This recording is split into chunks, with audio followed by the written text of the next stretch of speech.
right. Just getting this set up. How's it going, everybody? Today we're doing the continuing the CROM the Barbarian. This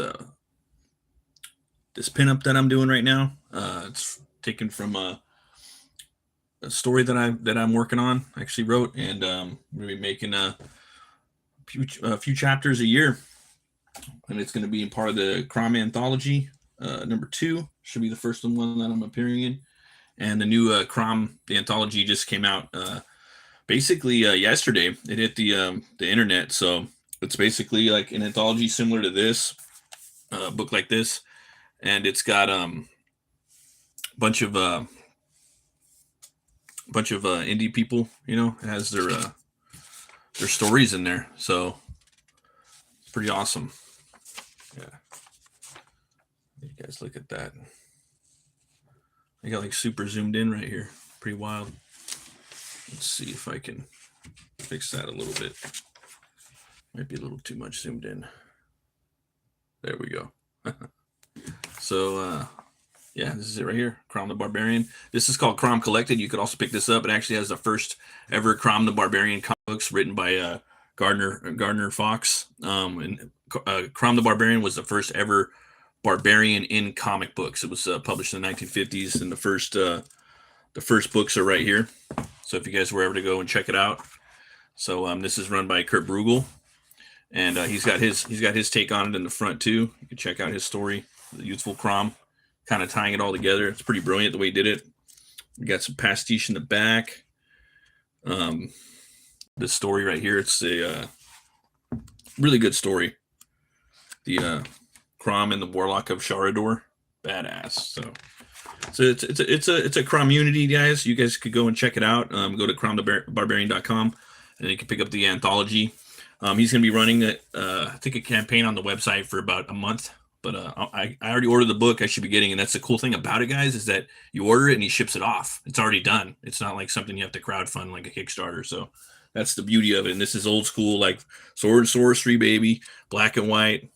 Big size, you know, like magazine size, just like Savage Sword of Conan. So, and then another thing about the anthology, you're gonna have all these indie creators in there.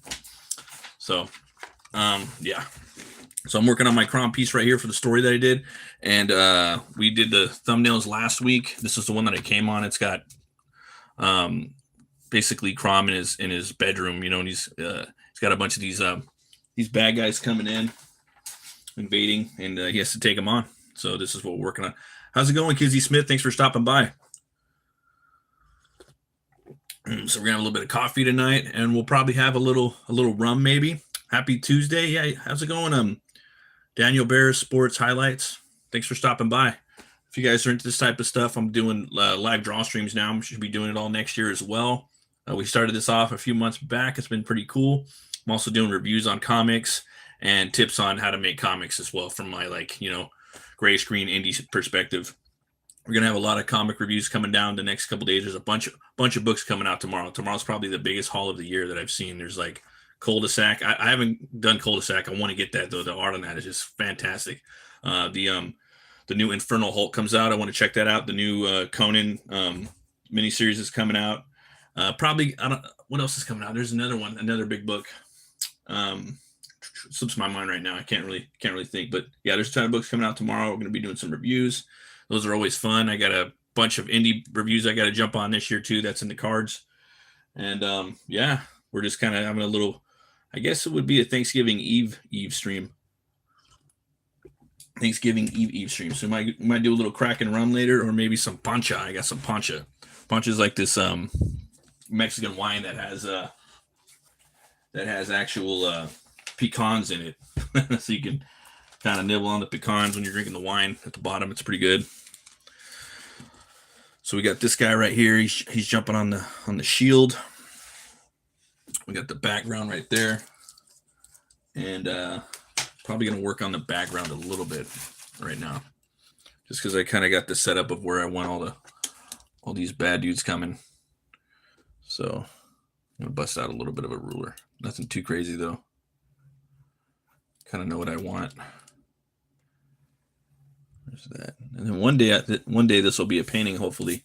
I don't mean this drawing, but That's my next hurdle, is trying to work with acrylics. So I'm looking forward to that.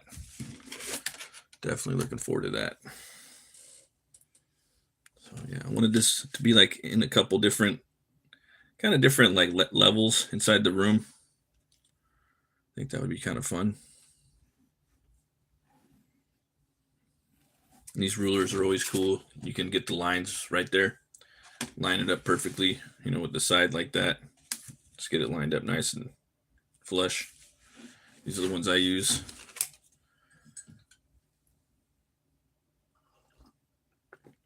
And yeah, this is from the story I wrote, and hopefully, it comes out pretty good. People check it out, and I know I had fun writing it. It kind of wrote itself, and came along pretty quick. I was thinking about making it pastiche, or a prose, but I really want to draw it. So draw and ink it. But yeah, this is the type of stuff that you guys are into. If you want to hit like and subscribe, that'd be awesome. And thanks for stopping by regardless. I hope you guys have a happy Thanksgiving with your clan. There's that right there. Got this column coming down. I kind of want a pretty big column right here. Pretty big column.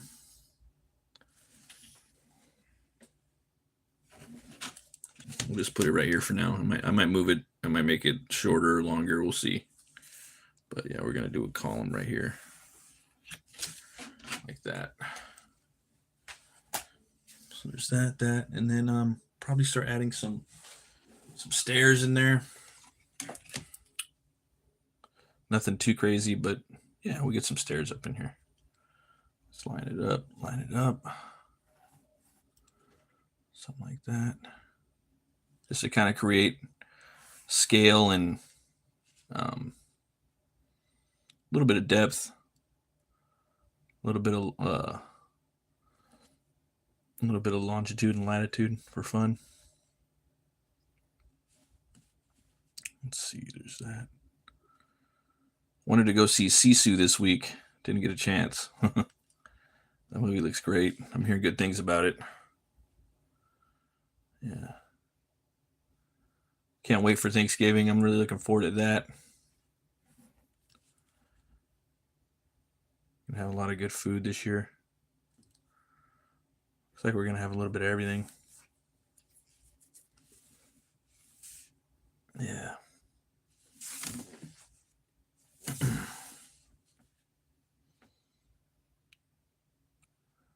I really like the deviled eggs. Those are really something.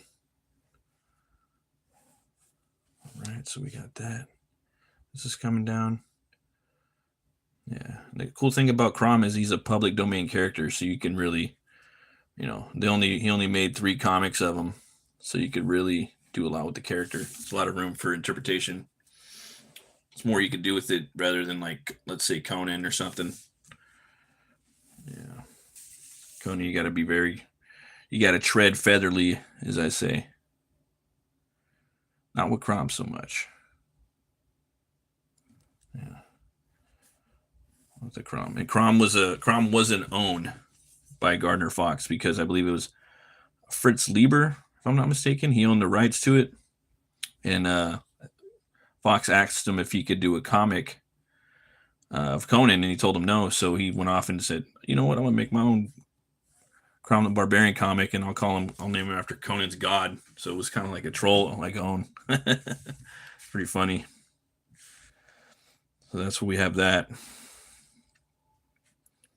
We got these stairs right here. Working on these stairs. I see them as kind of as like marble.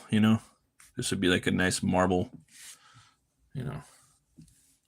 bedroom area, because he's like the top of his game. He's a Chad. That's the story I wrote in this King CROM story. This fool is just top of his game, kind of conquered all, but he's definitely a caged beast. Let's see here. Definitely a caged beast now. And you can't cage the beast too long. You can only be captive for so long, right? So let's see here.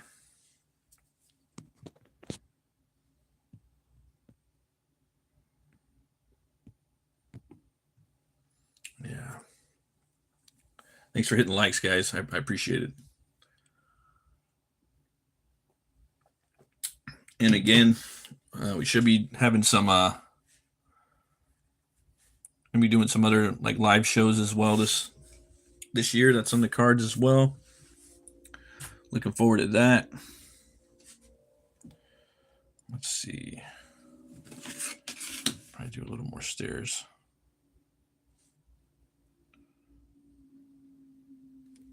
All right. Let's go right through there. Boom. Okay. And then we'll probably bring the stairs down this way, maybe.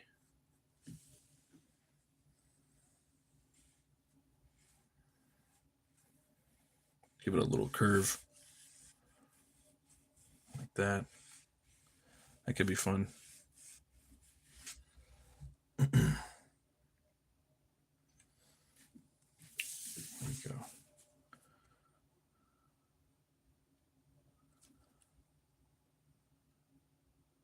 There's that.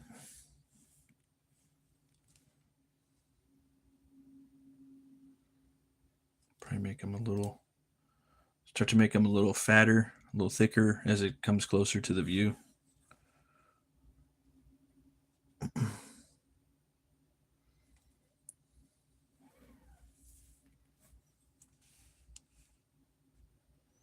Try not to draw through these characters too much. There's this guy, I think, on Instagram that splashes coffee. I think he's from like Spain or something like that. He splashes coffee on the drawing. That's like on the over the drawing on the canvas, and then he starts painting atop of it. I'm just looking at that, thinking, "Wow, man, this guy's cool, man." I want to do that. You know, see Stoner putting some bong water on there, painting over it. That'd be funny. It's a new thing, a new trend. All right. Still looking at this a little bit, just kind of eyeballing it. I'm not going in there and doing every little measurement, you know. It's kind of getting a feel for it.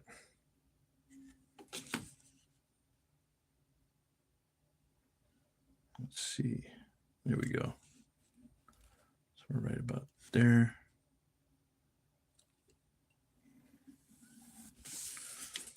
Okay. What we're going to do is kind of do something like this, just to kind of, again, eyeball it. All right. Maybe something like that.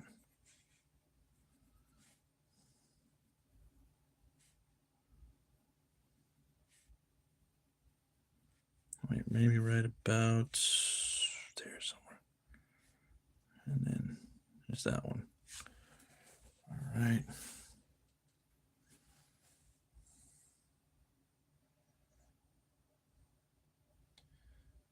And then right here, we'll probably have a couple more steps.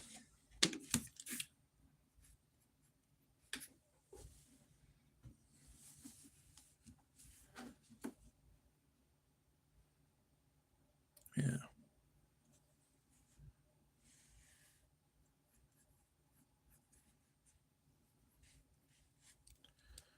Hey, how's it going? Luz Mary Cortez, thanks for stopping by. Drawing some barbarians right now. Yeah, working on the stairwell right here. This is like his throne room. Thinking like marble floors and marble columns. You know, he's fighting a bunch of Mongols, mongrels, bunch of vandals. Let's see here. Working on the steps. Boom, boom, boom, boom. Trying to think real quick. All right.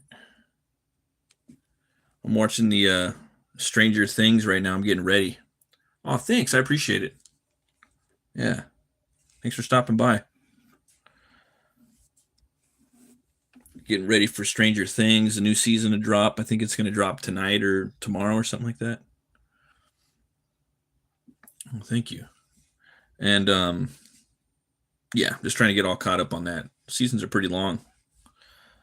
Been watching that. I've been also watching Welcome to Derry. Finally, Pennywise is showing his face now, so that's pretty cool. They're doing the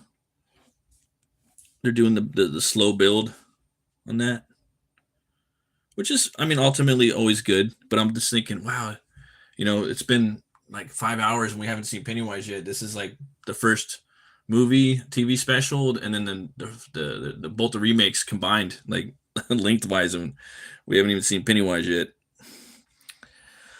But that's okay. Like, again, a slow brood is always good. But I'm just thinking, like, once this is all said and done, you could theoretically have like an It TV show. You know what I mean? You could just have a straight, It TV show. I would do that. I mean, I would just make it as faithful as I could to the book, and it would be a reboot. Not now, but probably in like maybe like 10 years or so. You know what I'm saying? After Skarsgård, reboot it, put it in the 50s, and make it like a couple seasons. You could really do something, because that book is pretty epic from what I hear. But I don't know. All right, so there's that. Thanks. Wow, I appreciate that. We're doing a lot of draw streams. If you're into drawing too, I got some tip videos, some nuggets that might help you if you ever want to start drawing, or if you do draw. That's what I'm here for. That's what we're doing here. We're building this metal cartoonist community over here. So yeah, and if you have any suggestions, try to work those in as well. I primarily do like fight sequences and stuff like that, but I'm not a one-trick pony. I try to do other stuff, but that's just what I really have fun drawing. Try not to be a one-trick pony anyways. Let's see here. I really want a movement, maybe like that, but he's already moving with the flow of the stairs, so we'll probably just leave him like that. And then yeah, this something like that. Maybe something. And then I want like another column just posting up in here. Maybe if I put a column right here, somewhere like right about here. Let me line it up, guys. Got my ruler. So put the column right about there. And then I'll probably go in just a little bit. Let me bring it down like that. You want to line it up right at the top. I'm trying to make sure I'm not getting any tangents and I'm not messing with the flow of the stairs or anything like that. So maybe we could put another column like right here, just like that. Something like that, and then we'll have another one. I guess I could put them both right there. I probably will put them both right there. Right now they're separated by one stair. But that might be kind of fun, just to kind of give it a little switch, in the eye. A little eye tango. There's that.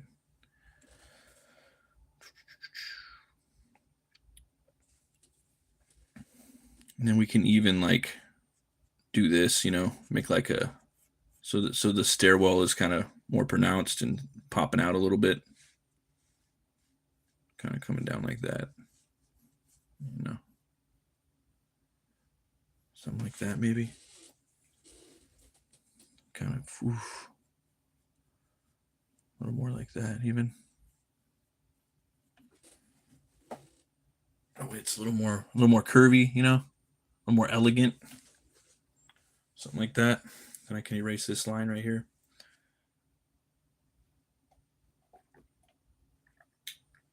And I could put some more columns in here. You gotta have the columns, right?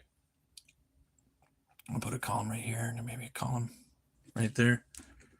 Do you color it? No, no. But maybe one day I want to paint. That's gonna be my next thing I'm gonna work on. Yeah. Let's see here.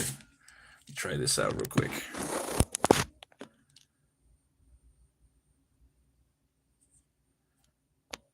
Let's see here.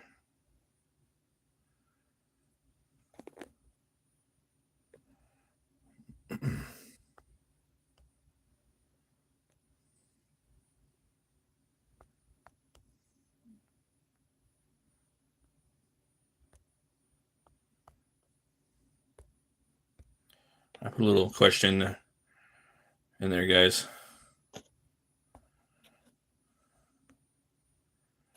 All right. Let's try this out real quick.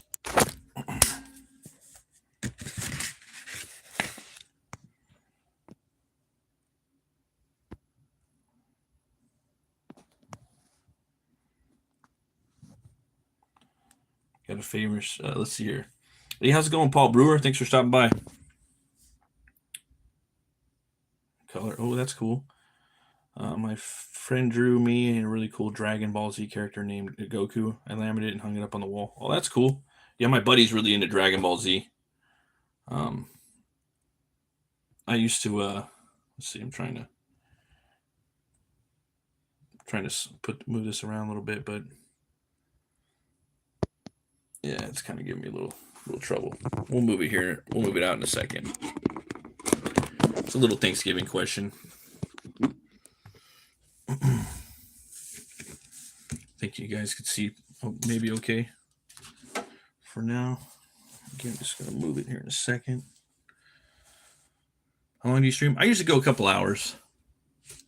So probably go about another hour or so. Then I'll probably go watch some Stranger Things. All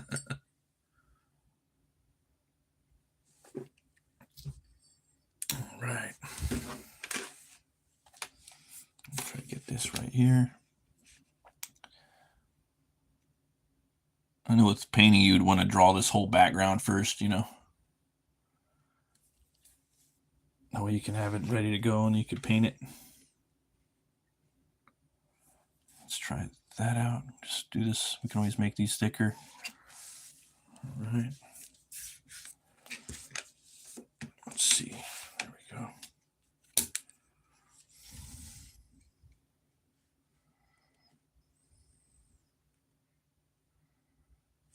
There's one.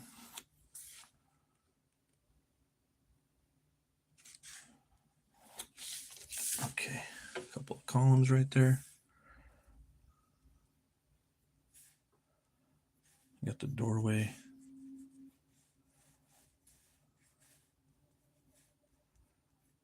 Something like that, maybe. I don't know. We'll keep playing with it. You know, and then you could have maybe like a curtain coming down like that, you know. Possibly. Or just leave it open, maybe have a door handle. Right there.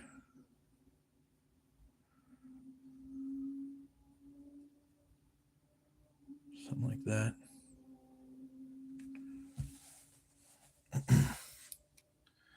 Oh, thanks for the likes, guys, and the confetti and stuff. It's awesome. You guys are awesome. Ooh, did you ever do graffiti when you were younger? Nah, not really. It's it's just not a skill that I had, you know. But definitely want to start spray painting. I want to bring that into my art. One of my favorite artists does that. There's an artist too that kind of combines manga with graffiti art. His name's Andrew Huerta. He was a guy that kind of was around a long time ago in the scene, but he kind of disappeared. But he put out a book called Little Homies that was based off of there was these little figures back in the 80s. If you guys know about those, the older cats will know, the millennials and the boomers. They had these little homie figures that you would put in the 25-cent machine and you pop them out, and there was like 50 of them. Well, Andrew, he made a comic version of it by the company. Like he made it for them, the official Little Homies comic. And then he had a book that he crowdfunded called Sovereign that looked just awesome. You know, there's really no one out there that I know of that does art like his. I'm sure there's people now that probably kind of copied his style, because he's got a really cool style. It's like he'll draw the whole page, and then he'll kind of go in there and start glitching shit out, you know, like it's lagged out, like it's inside of a video game and it's graffiti, and then it's also manga at the same time. That guy just really had a cool, and he would do it as far as I know, he would do it all traditionally. But yeah, really fun art to look at, you know. Yeah, Little Homies, yeah. that was funny. I remember those. Yeah. Yeah, he was one of those guys that really had a cool style, you know, really stuck out. There's not too many people like that anymore. There's a lot of really good people, and then there's just some, you know, some that just stick out like that it's just really profound, you know. He was one of them. Yeah. Profound artists. You know, and some people are and some people aren't, you know. That could be cool. Let's see here. So we got some more stairs right here. I'm gonna put some more stairs right here officially, like some thick ones. But Simon Bisley, man, I don't know if you know who Simon Bisley, the Biz. He's like one of the kind of like the I would say he's like the main guy that, like, he did the popular design of Lobo. Best painter in comic book history, I think. In my opinion, he's in my top like 3. He's like one of the he's like the maestro of metal, you know. Yeah, like Bernie Wrightson's the master of the macabre. You know, you got Frank Frazetta's the father of fantasy, and Bisley's the maestro of metal. And he'll do a lot of spray paint. He does everything. Like he combines like just real, like, just that artistic, like, metal edge to his work. Each page is like a work of art, and he attacks it as such, you know. And he doesn't really have any. He doesn't marry himself to the page too much, or at least his older work. He kind of just goes in there, and then he uses all kinds of tools and different things for his art. He keeps himself very, very loose, and I think in the way he's setting up pages and the way he's adding different tools. So I always think that was pretty cool. And then right here we'll probably have some curtains coming down like this. Something like that. Or maybe just something like this.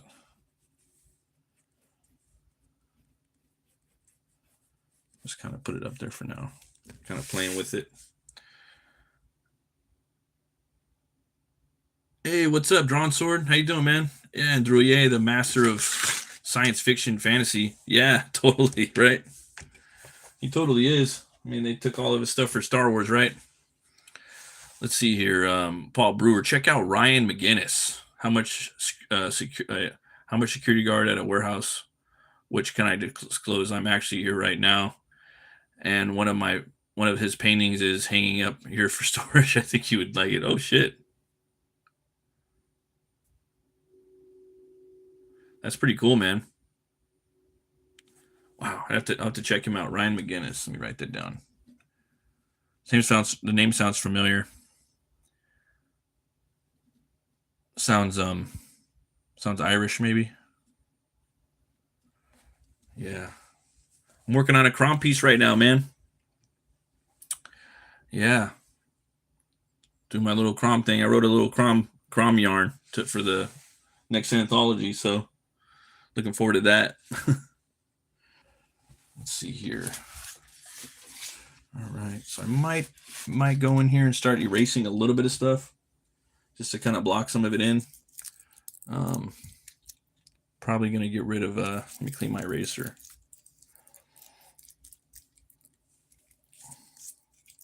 can always add more to it, but let's see here. Start getting rid of these right here because I want this to be kind of like a smooth kind of version of the stairs. Something like that a little bit. Coming in kind of smooth like that with no railing, you know.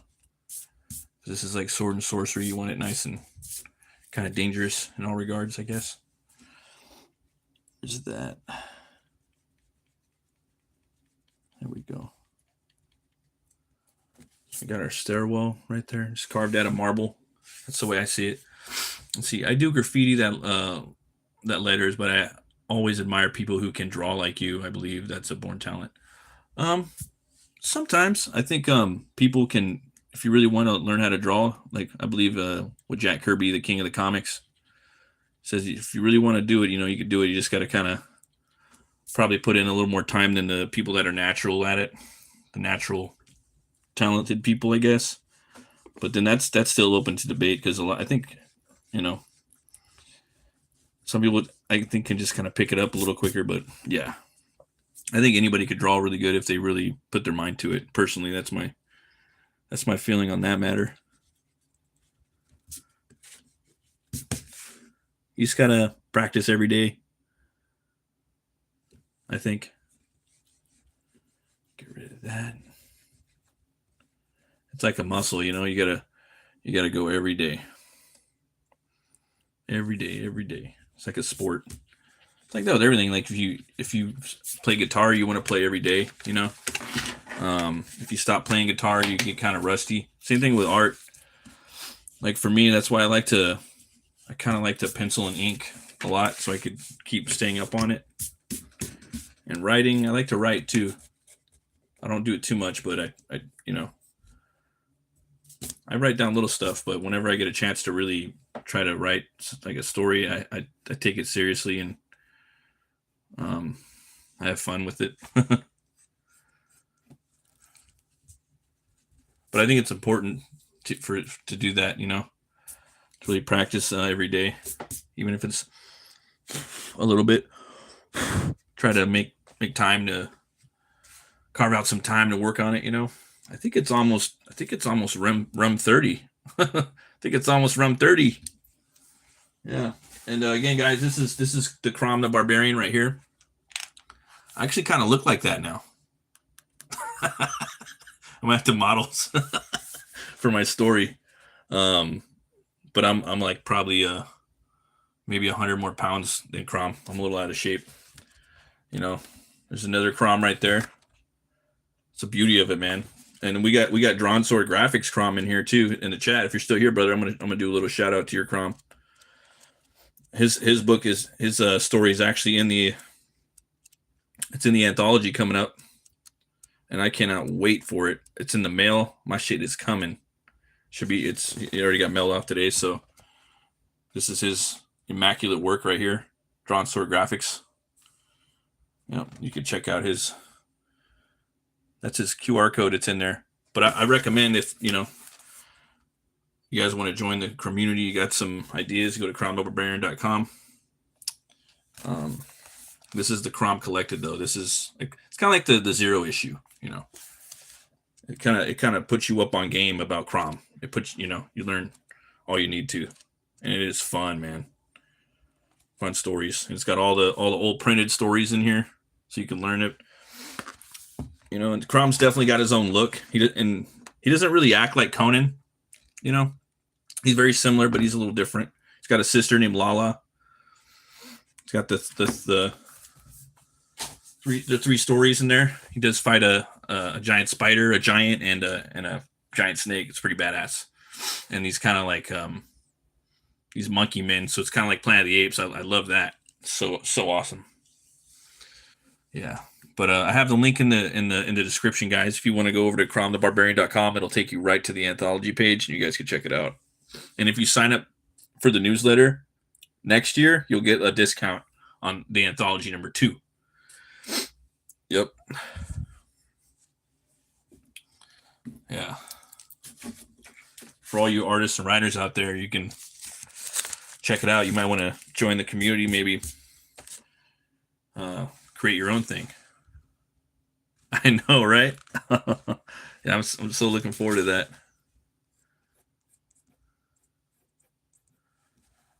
Kurt was doing a really cool like painting this morning of I think it was Lala. Yeah. It's pretty badass. All right, so we got some stairs in here. Let's see. I was watching One Piece on Netflix. The cartoon is amazing, and the artwork. I can only imagine all the hours they spend making one episode, right? I've never read One Piece, and I've never watched it. So you think I should check it out, though, huh? I'm really into the I'm kind of an old school kind of manga fan, you know? I'm not a big fan, but I enjoy the old anime as well. Like, you know, Ninja Scroll, Fist of the North Star, Berserk, Akira, Vampire Hunter D, you know, those movies, Ghost in the Shell, like those old ones. That's like my era, you know. A lot of those cats were watching like Rambo, and they were kind of influenced heavily by American culture. That's a lot of this. That's kind of the stuff I'm really into. But I'm just into art in general, man. I am an artiste. It's kind of lame saying that, but I mean, you are. You either are or you're not. I mean, you could be good or bad or suck or all, you know, all the in between. You know, you either are or you're not. So let's see here. Okay, I think I might start working on this guy right here. I gotta go off my my designs for CROM. Let's see here. Trying to keep it original and trying to keep it gangster with the designs I made for this guy. See, that's my CROM right there. Looks like he's an old King CROM. Yeah, it's one of the bad guys right there. So I'll be working on that. Let's see here. Okay. Yeah. Okay, we're gonna have to. I want to do like a real profile on that. Let me get the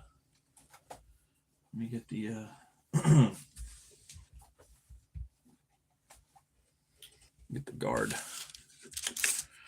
There we go. Okay. Yeah, this story just came to me pretty quick, and it was fun. Sometimes you kind of tap into the muse and you just let it kind of do its thing, and you just get out of the way, you know. And that's kind of what I did with the story.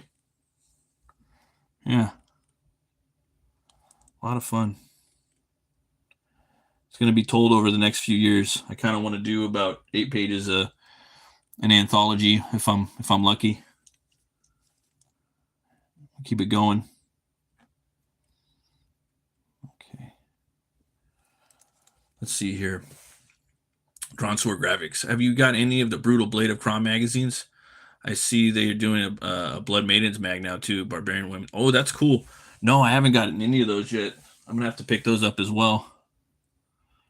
And there was another one too. There's another CROM. I got to pick up your book too, man. Drawn Swords Graphics has a book called Scoundrel's Dread, man. You guys got to check that out. It's also on cromthebarbarian.com. And then there's another CROM book too I wanted to get too by another artist. I forgot his name. That one looked really fun as well. Lots of good stuff on there. And Berserker Knot. I wanted to pick that up. I've actually been wanting Berserker Knot for years. I remember seeing that like years ago, and I thought it looked cool. It kind of reminded me of Bisley a little bit. And I couldn't find it anywhere. And then Kurt had it. And I'm like, damn, I got to get that, you know? But, yeah. Kind of just picking some stuff up right now, slowly but surely. I got my new, got my tablet coming in the mail. So I'm going to start lettering on my new book, Hell War. I'm trying to get that ready to launch for March. Right now I'm doing art edits on that, and there's a lot of edits on there. And my art style's changed a little bit since the beginning of the book, so I'm trying to kind of make everything kind of cohesive, but not mess with it too much, because that's what I liked about that book, The Crow. You could see James O'Barr's like style really changing throughout the book, and some things were on purpose that he didn't change, and he got better throughout the book. And I don't know, it just kind of happens with people, you know, they get better, you know. And with that book, I had a lot of things I wanted to do. So, yeah, that book is really different. Even my style now. This is kind of more going to be my style now on this one. Hellwar's a lot different. Let's see here.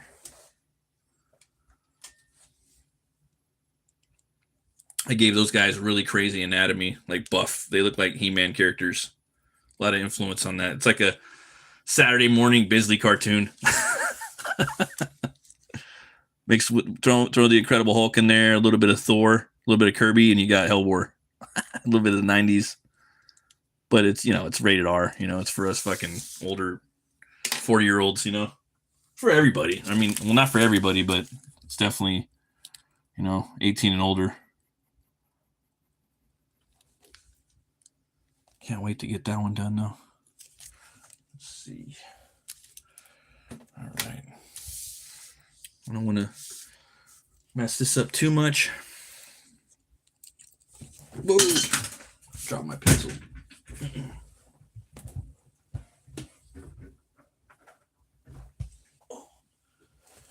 That hurt. Okay. Here we go.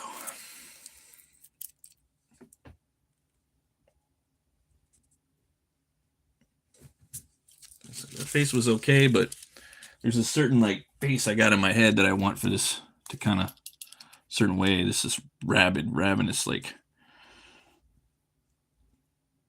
it's just not there.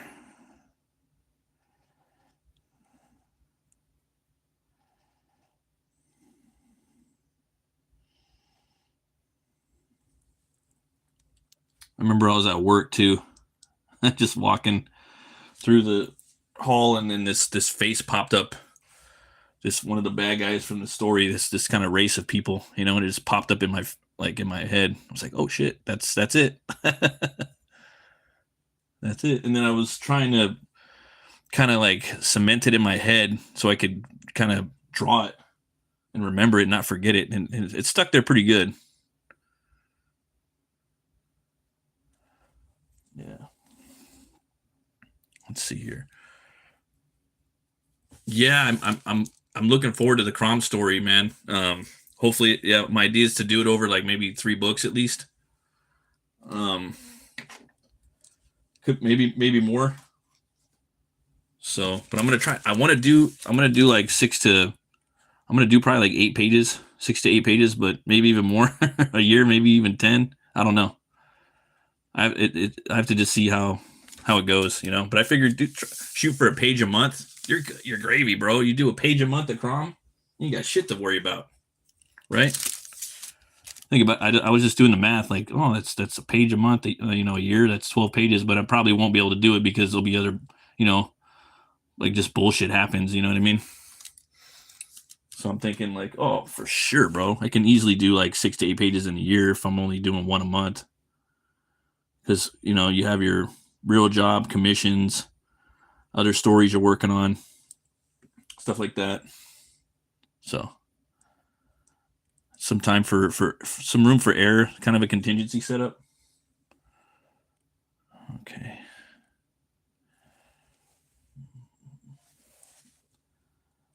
Let's see here.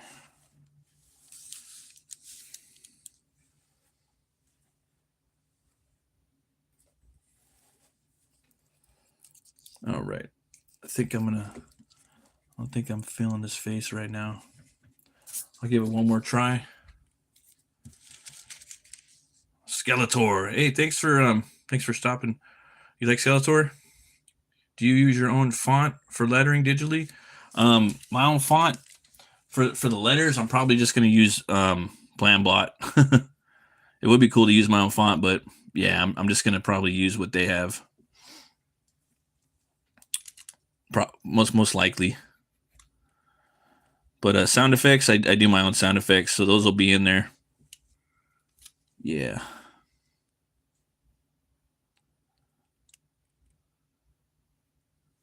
Lettering is just like, oh man.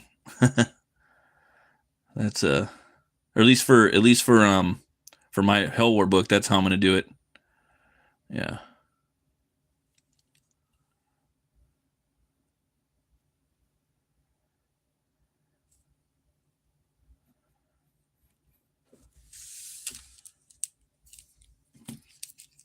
I know a lot of people use their own fonts, you know, and get in there and tweak out the leading, get this leading spaced out, have like 5 different I's and 5 different T's, you know, and just have it kind of work randomly.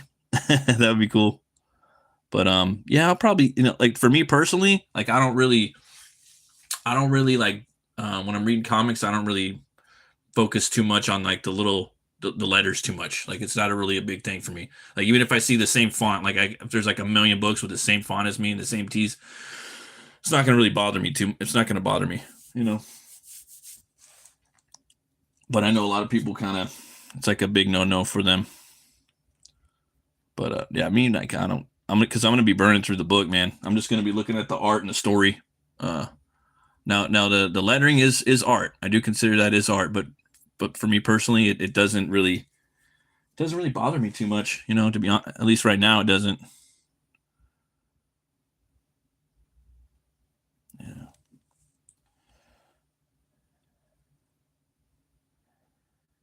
Let's see. Yeah, sound effects. Yeah, I'm probably doing about 90% of the sound effects on my end, but I might go in there and I might do one digitally. I don't know, just for fun. Maybe I'll do like 1 or 2. I'm not sure though, but I might. Let's try this out right here.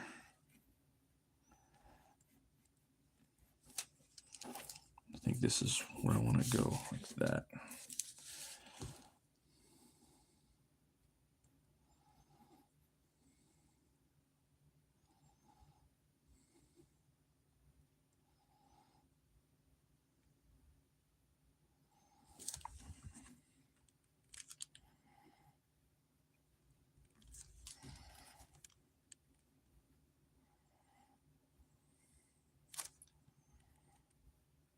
Yeah, I don't know.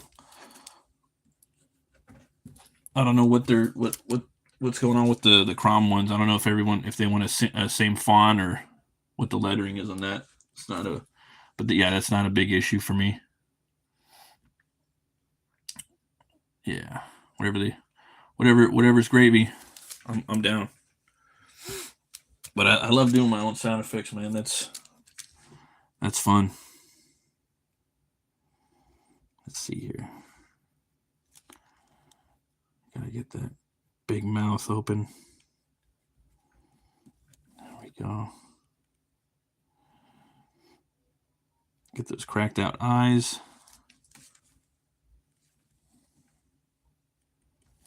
There we go. That's kind of the face I saw in my head, somewhat. All right. Drawing at a weird angle right now. Let me turn the page. I'm working too hard. There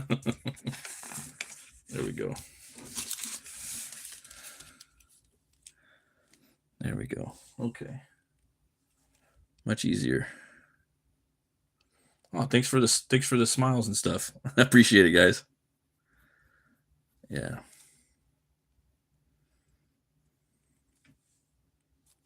Those cheeks. That.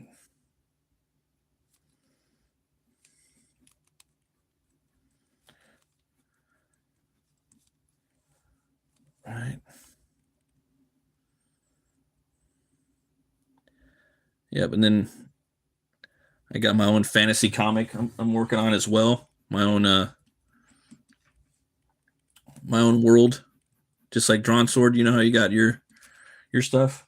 Hell War is really Norse mythology. The book that I got coming out. I've always wanted to do my Norse Viking book. You know, a Norse metal Viking book. So that's what that is. And then kind of my, just my take on it, on like a comic booky type feel. But I'm working on my own fantasy stuff, so that's down the pipe as well. That'll be fun. Okay.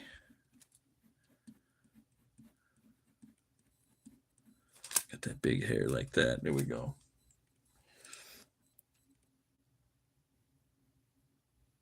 All right. I think Fragaboom or someone was saying you can create your own font with Google. I dig Drouillet fonts in his books, original paintings. Yeah, man. It's a lot of work. I think eventually I'll probably get my own fonts. I'm just now going to start working with Clip Studio. I'm gonna see what they have on there. I'm looking forward to that. Oh, thanks, man. Yeah, I hope it works out. We'll see. I'm trying to make it affordable too. I'm trying to think about all that stuff because it's pretty tough right now for some folk, self included. Shipping and all that. I know like a lot of my books are going to be black and white, so I like them that way, and I know that the cost of printing will be a little cheaper, so that'll help when I'm doing my crowdfunding. Yeah. And it'll be like a magazine size book too, so that'll be pretty fun. You get a big old fat book.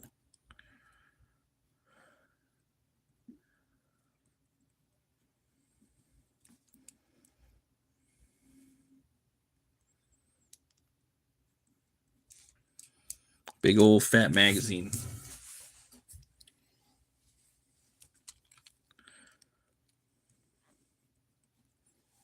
Let's see here. Yeah, these guys are pretty buff too. All right, let me get that skull in the back there.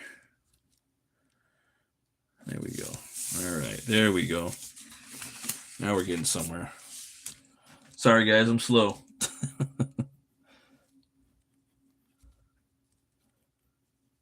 Seeing if you want to paint like Frazetta, you gotta have to be able to do this quick and then get in there and start painting. It's like, oh man, I can only imagine what that's like. My buddy Preston does it. How the fuck he does it, man? That shit's, he's awesome. He's doing a pretty cool project coming up. Looking forward to seeing with that. He's doing a lot of Legacy of Kain comics lately. He's doing the brothers, man. The actual legacies. He's the legacy that which is Kain is his brood. All painted too.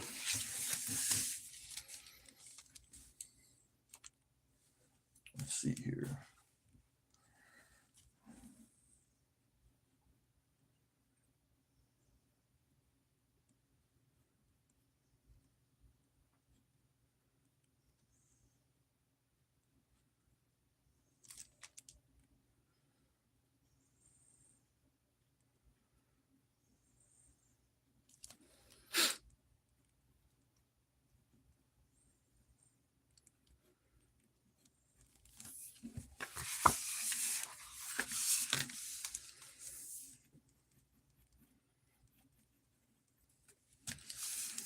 Right.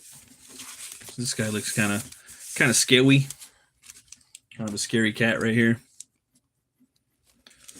All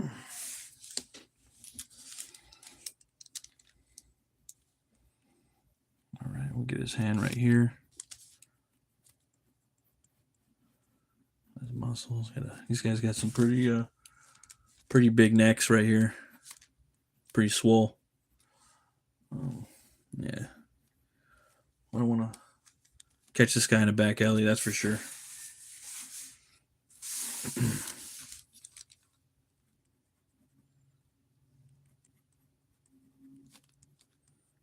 Get the bicep in there. Let me get this. Let me see if this question's still in here. Sorry. Probably is. My bad, guys. Favorite dish, Thanksgiving dish. Okay. Mine is I don't know, guys. I really like the ham.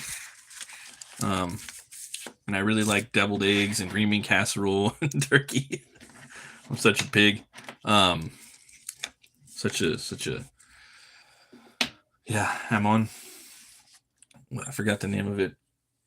Gordo or cochino, something like that. Um, but probably gonna go get my some rummy rum right now and finish drawing this maniac right here. This this man from the mountain, this man from the cave. Yeah, we'll do a little rum, and then when I get back, I'll give you guys my ham recipe for your Thanksgiving. It's old old Grandma Burke. She was a butcher, so she got a pretty good old Detroit butcher recipe. So un momento por favor.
All right. For those of you that are still here, cheers. Little Kraken. So, man, I'm really excited for this book. It's crazy too, because like the more you they say like you have to draw your character like 100 times, and that's when you really kind of get used to the character. I know it's kind of bullshit, but it's true though. Like after drawing Hell War so many times, kind of like, oh man, I literally went back and started redrawing some stuff. Certain things on his costume changed. Little things here and there would change, and he got easier to draw. Let's see here. I want to give him one of these, something like that. Straight up shank right there. There we go. No, I kind of want to fix the hand a little bit. No, I want to make the hand like this. And so that's going to probably change the elbow a little bit. I have to bring out my trusty movie eraser.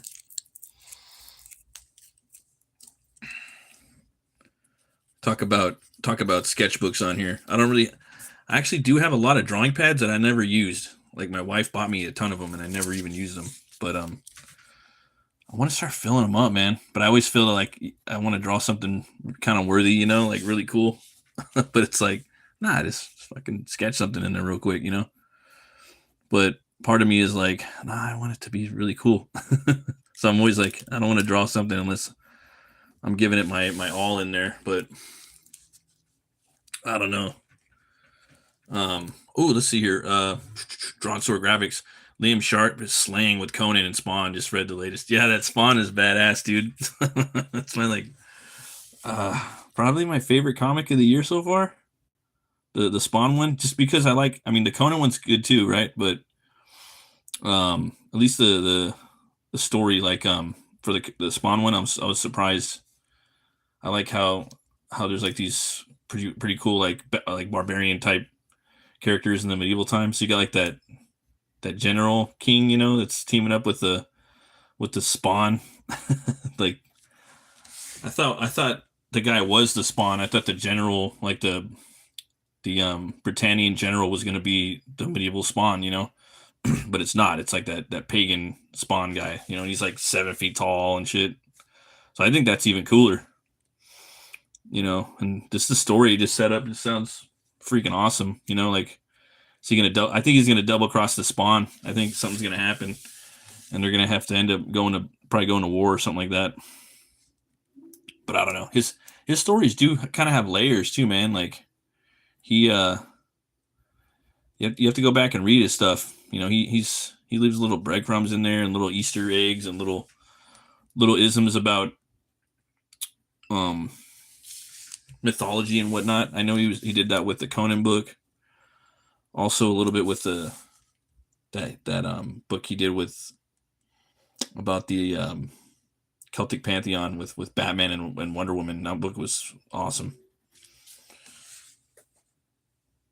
Yeah, maybe he does become a Spawn, or it might even be him, like from the past or something.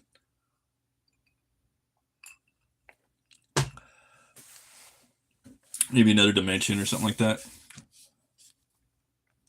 Because it was like that fawn type chick that was in there earlier. Yeah.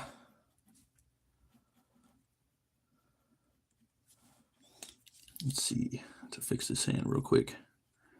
Kind of nail this down.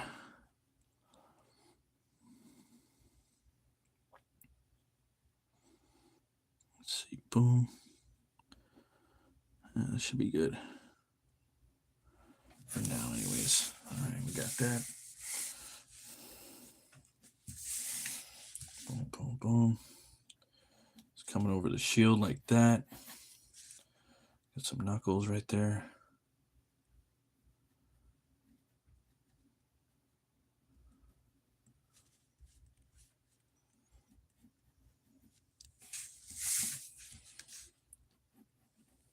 Yeah, I'm looking forward to that. I really like Nick Klein's. I don't know if you're into like the new Hulk that's been going out, but man, I wish I had picked up Hulk like the last, what is it, year, maybe 2 years, by Nick Klein. That Nick Klein, man, he's something else. I think yeah. But that new Infernal Hulk's coming out. That looks really cool. I just love the artwork. Reminds me like Bernie Wrightson. And I like the Hulk when it's done right. I think the Hulk could be a fun comic book when it's drawn really good.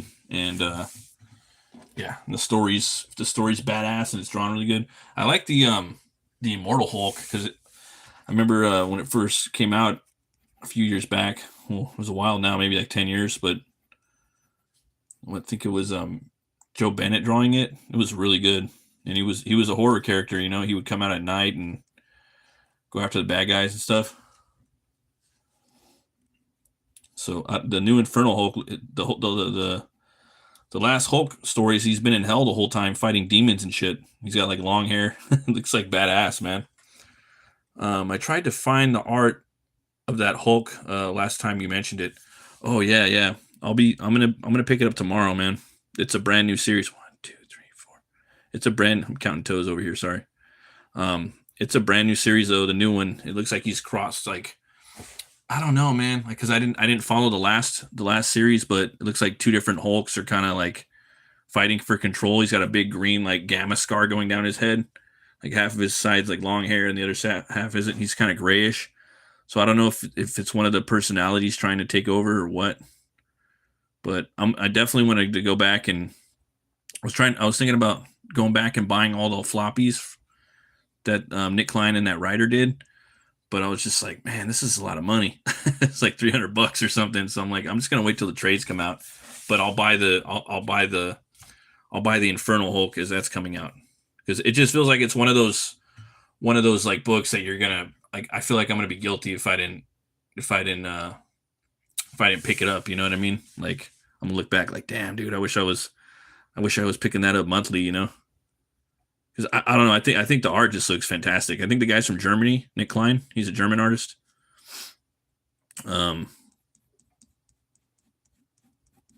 Yeah, I haven't really looked at too much of his other stuff, but I see he does some covers of things. And yeah, man. When Hulk's done right, he's cool. He's one of my favorite Marvel characters. You know, Big Two sucks, but I mean, I grew up with a lot of these characters. You know, like I liked Sabretooth a lot when I was a kid. He was one of my favorites. Sabretooth, Venom, Punisher, Ghost Rider, Hulk. Those are like my favorites. Thor. I got into Thor later. I didn't really like Thor that much when I was growing up. I got into him later on, actually. And what I really got into Thor was the Walter Simonson Ragnarok. That's what really kind of. I didn't really read too much of the old ones. Everyone says that's the best Marvel. Like a lot of cats that read Marvel comics say that Walter Simonson's run was the best Marvel comic ever. Right. So these guys right here, little spoiler, they got like little chunky rocks coming out of their skin, part of their like anatomy. So I'll come around, and they got this kind of fur that goes down their back a little bit, from their head all the way down. And then it comes back all the way up like a diaper. So that's part of their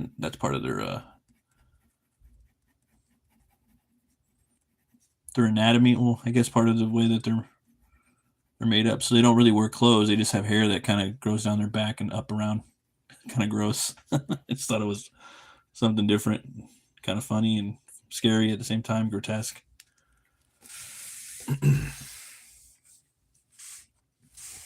What's that? Yeah, the chest.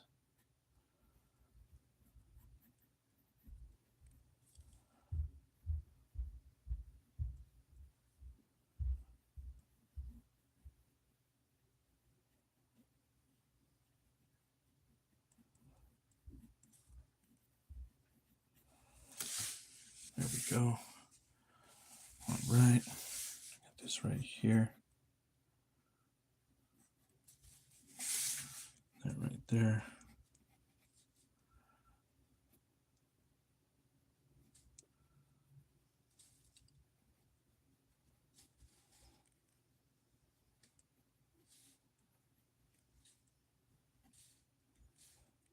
You got these little kind of rocks just kind of popping up all over the place on these guys.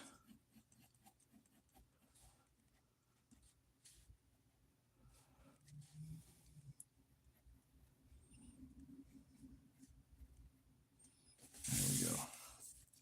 Something like that.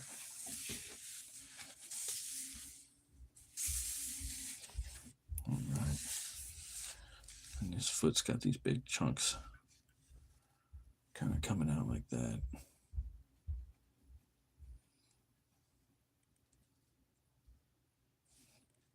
Some of the feet might be a little more brutal looking. I'll probably leave him like that. I'm gonna get in here and clean him up just a little bit.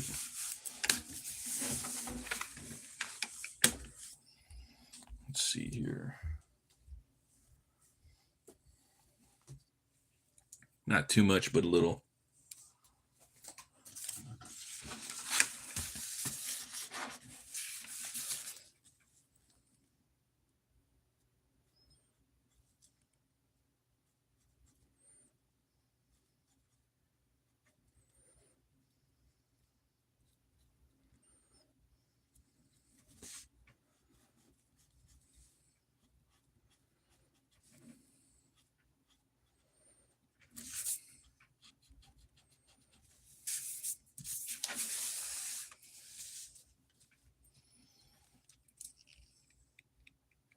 Thanks for stopping by, everybody. Thanks for the likes and whatnot. I appreciate it. If you guys are into this content, consider hitting like and subscribe.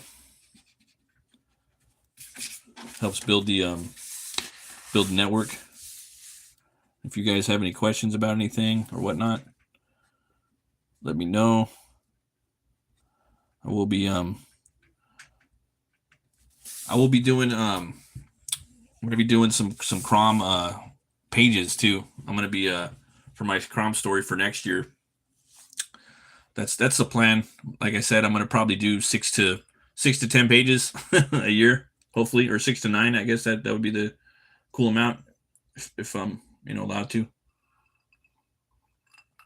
I believe I am. And I want to show you guys how I make the pages. So I'm gonna live stream probably like 2 or 3 of them, so you guys can see how the sausage is made currently.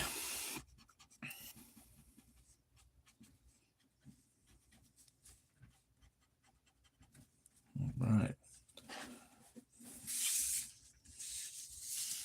Get this hair like that.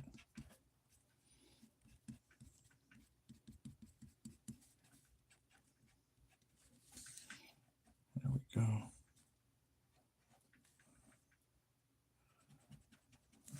That right there. Still haven't established light really too much in this drawing, I don't think. So there we go.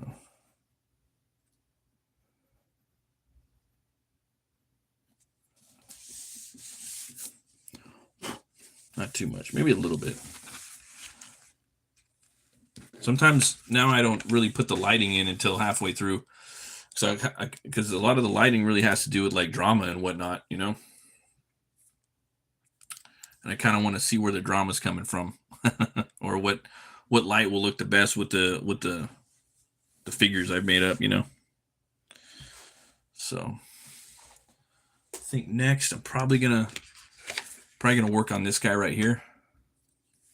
So could leave this doodle up there, that dude, and then we'll start working on CROM too pretty soon. But I kind of want to hammer out these bad guys and see what I want them to do. So yeah, in this part of the story, he just whoops their ass, I'm not gonna, he's at the top of his game. He's, it is what it is, you know what I mean? And I don't make him a complete like male power fantasy, but he is a lot, he does take some blows in this story. Maybe he'll die. I don't know. We'll see, But this scene for sure, maybe won't. I don't know. This scene for sure, he's whooping some ass. Let's just say he's really mad and he's really focused at this point.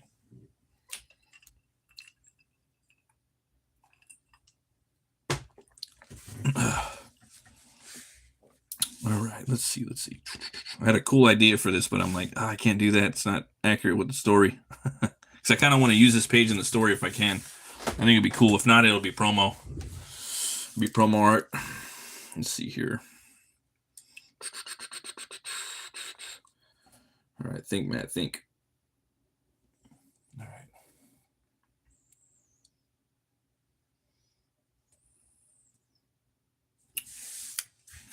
Maybe I'll. So we have that guy. We have that guy. This guy's the hardest right here. That guy, that pose that I want to do. I got a pose right there, but let's see here. It's kind of cool.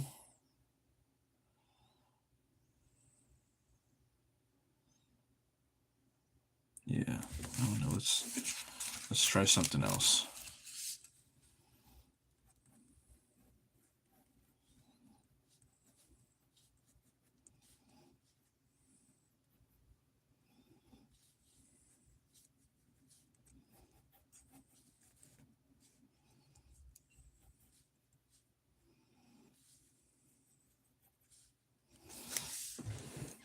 I'm looking for that ravenous, like that ravenous rabid pose, Something, yeah, because these at this point these guys aren't really stalking him; they're going full bore at him. They're just going nuts. They're going ape shit. So yeah, I want to keep these stair markers in here too.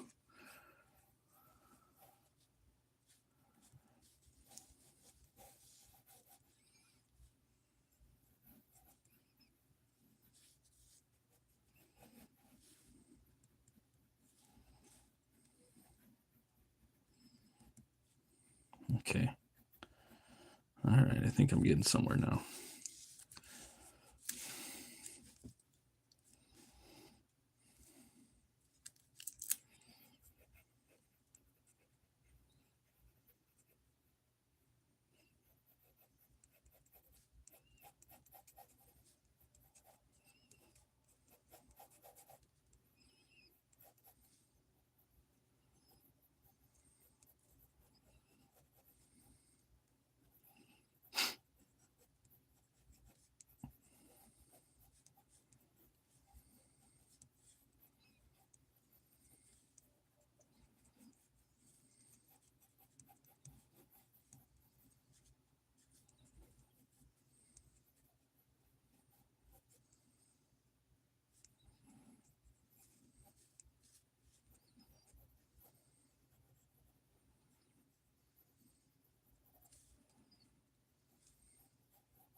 Trying to get him walking down the stairs right there. Kind of creeping up a little bit.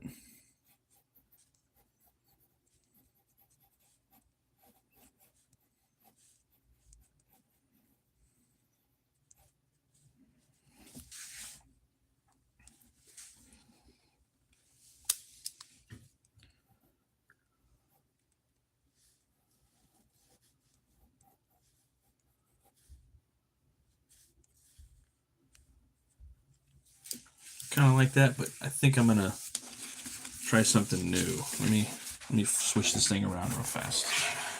I think I can do it from this way right here. Let's try this out. I'll move it over here. Sorry guys, move it up like that. Okay, I think we're just gonna go clean slate on this right here. Give it one more try, and if that don't work, I'll move over to another part of the piece. That's what I do if I'm kind of overworking something too much. That means I need to kind of back off a little bit and go focus on something else. I don't like to fight it too much. There we go. Clean that up. Should give me some room to think a little bit. Got the stairs in there. All right, get that dome piece out of there. All right. All right. I could kind of look at this and see a little bit. Coming down the stairs.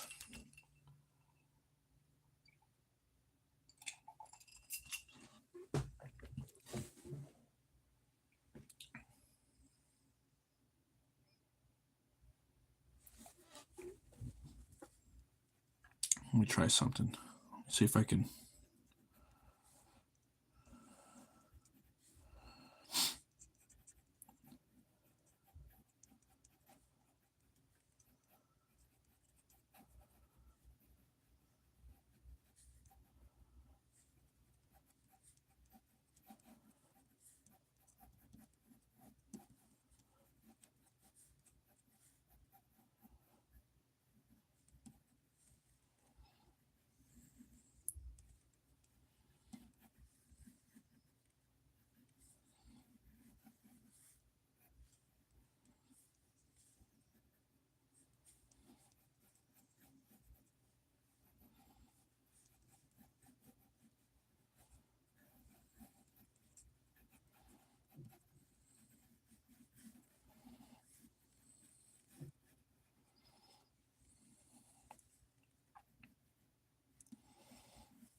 Just kind of sketching that in, kind of using the environment a little bit.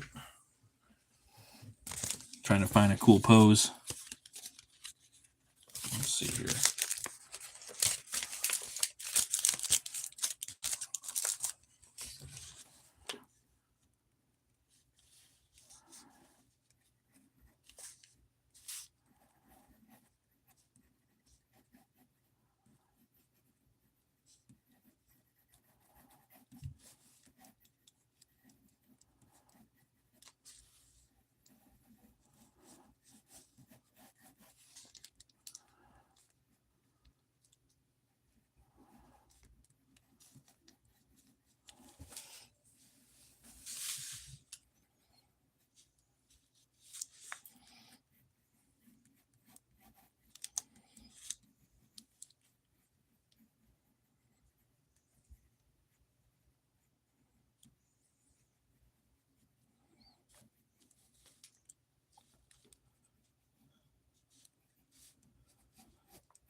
All right.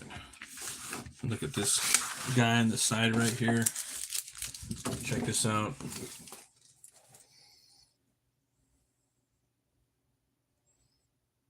All right.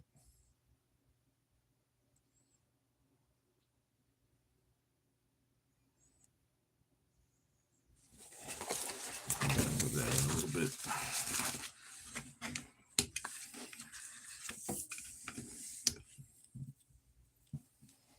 Let's try this.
I like the How to Draw Comics the Marvel Way. That's my love that book. I want to do a video about that. I've talked about that in the past.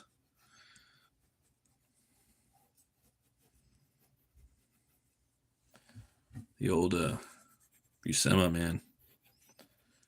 He's my go-to right now, man. I haven't looked at that book in years.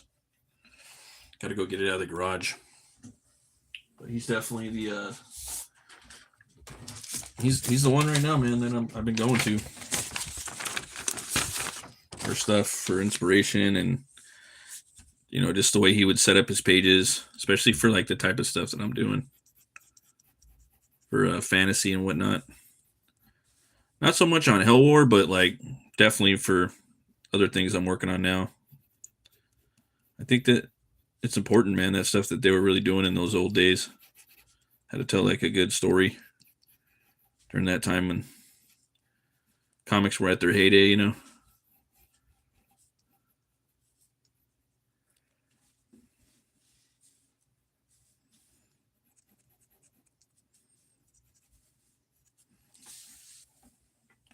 There's that. Probably gonna tweak this foot, and it really works too, man. You look at something in the mirror.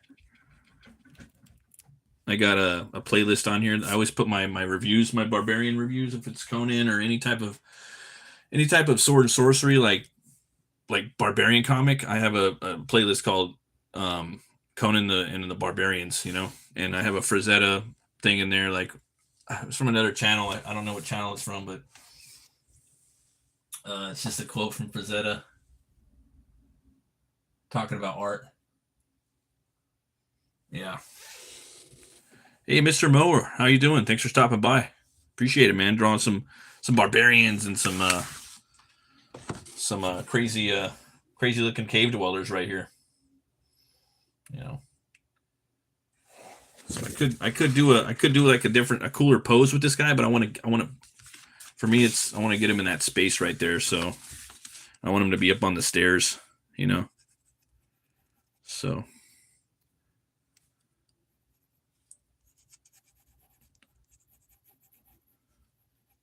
I'm just trying to draw.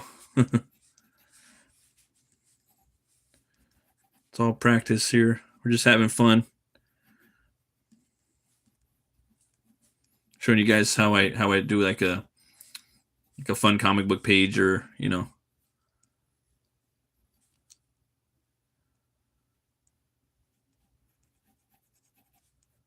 I was gonna draw the Hellwork cover here live, but I pretty much finished it. So maybe I'll ink that on here. I might ink the Hellwork cover for my comic. I might do that. Maybe I'll save that for an ink stream. Hellwork ink stream. That'd be kind of cool. Could always, and I could ink that maybe around the time the book comes out. That'd be pretty fun. You see, Miss Conan was my teacher, right? Same here, man. It's like I said before, like as a kid, I always looked at that book and I read it, you know, and I loved the way like Dr. Doom was standing in there, and you could see like Sue and Reed, Fantastic Four, like the way you're supposed to draw like their anatomy and everything. I'm trying to find the cool angles.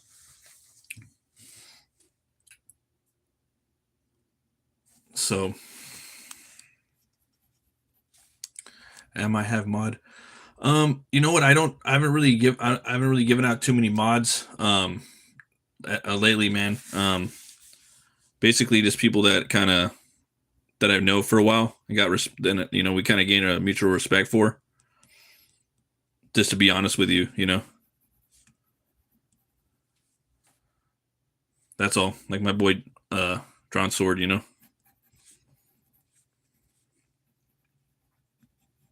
Respect and trust, you know, to a certain degree. So 2, 3, 4, 5. But yeah, like so I was a kid, you know, a kid that learning how to do Marvel, you know, how to draw comics the Marvel way, and then here I am, an adult, you know, looking at his Savage Sword of Conan, and this is Conan, you know. Just I love it. I love the way he. How old am I? I'm 42 years old. Yep, 42 years young. So I'm looking at that stuff, dude, and I'm just thinking like, wow, this guy's a beast, man. I love this work, and you know what to draw and what not to draw. Oh, you're 10 years old? Oh, well, thanks for stopping by, man. But a lot of stuff on this channel is kind of 18 or older, you know. I try to keep it pretty tame as much as I can, you know, and I make it for, you know, 18 or older, you know what I mean? But yeah. Just drawing kind of monsters and sword and sorcery, but thanks for stopping by, you know. Try to keep it as rated as possible, you know.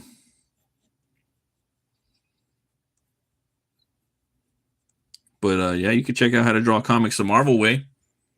Yeah, Mr. Mower. He said, "I'm 10." What are you doing up all late? All right. Yeah, try to keep it like, you know, rated a little bit on this show, you know, on all my shows. You know, even if I mark it for, you know, 18 or older, somehow the kids get in here and you never know, man. So I always try to keep that in my head, you know, as much as I can. You never know who's watching.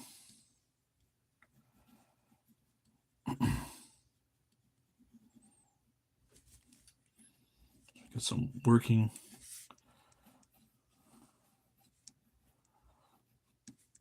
I love doing this. I love doing the sketches. It's fun. Just kind of like keep adding and subtracting. muscles and whatnot. This guy's got 2 shanks.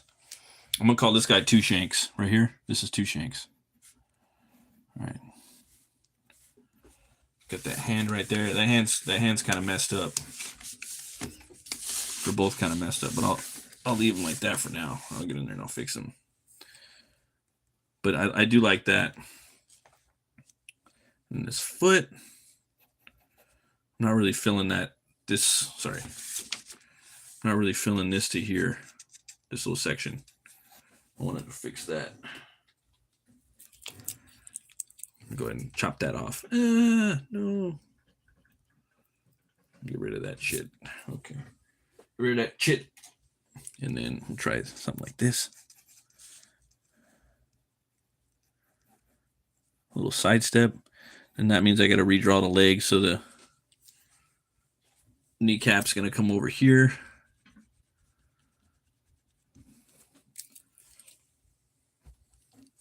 Kneecap's going to change now. So there's that. The calf, or the thigh muscles are going to change. See, it's funny. You do one little thing and everything's got to change a little bit, you know? Okay. This comes down. Get that calf muscle in there. It's going to change the foot.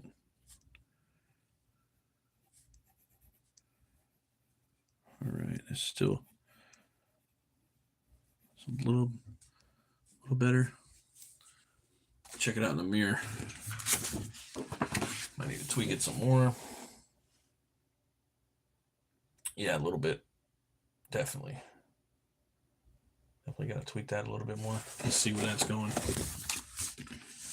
Trying to keep a mental note in my head. Sometimes you'll see it in your head where it needs to go. I think the toe's got to be like that. Gotta get rid of that, like that. It's got to come up like that, like that. Scoot that in like that, like that, like that. I have these like little quick memories in my head. Move it back in like that. That fat part of the top of the foot. See, and then I'm trying to nail this down anatomically correct, and I'm gonna get in here. I'm gonna distort. I'm not gonna distort their anatomy, but I'm gonna start adding like rocks and stuff like that to it, because that's what these dudes are all about, you know. There we go.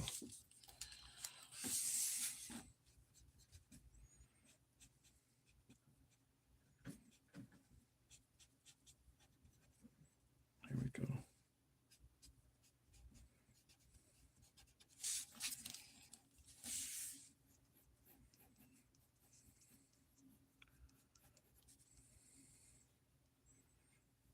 Thinking like Frazetta, Buscema, even a little bit of was it Ernie Chan, Barry Windsor Smith, a lot of these cats, you know, doing their little take on Conan. Liam Sharp, Robert De La Torre, the new guys.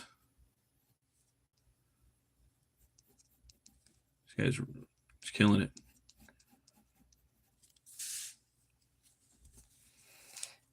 I think that right there, maybe like that.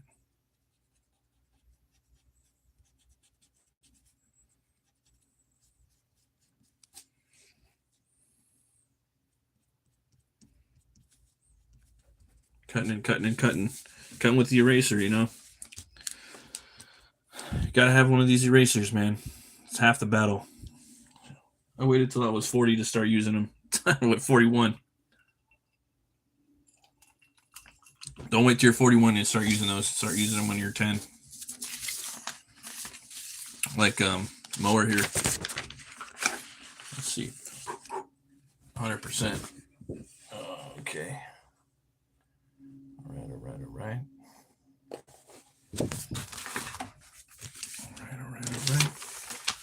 Like the AI McConaughey. All right. Matthew McConaughey. He's got it. Him and Michael Caine have their voices. They sold their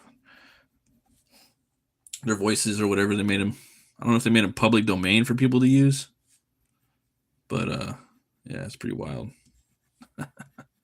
Definitely get AI their voices now. It's pretty funny. It's kind of crazy.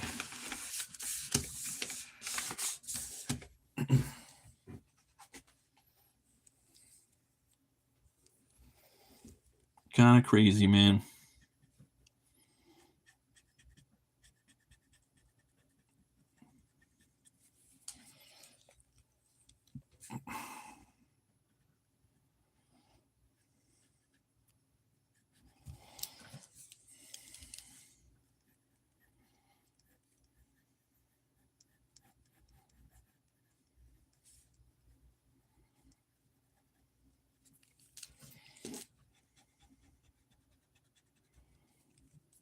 All right.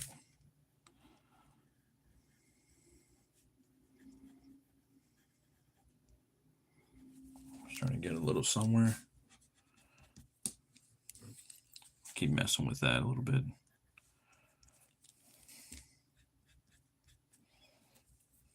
All right, we got this. Start working on this now, this leg. Just that. A little bit of that.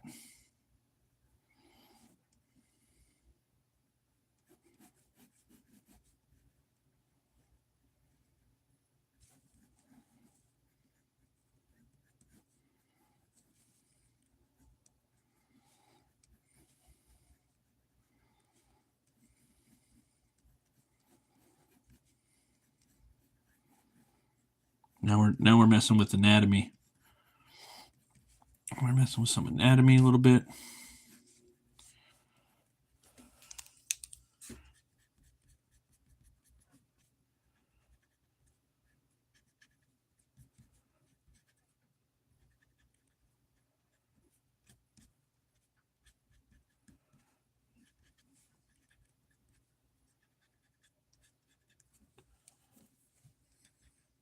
See, I'll redraw things a million times, but I get a kick out of that, you know.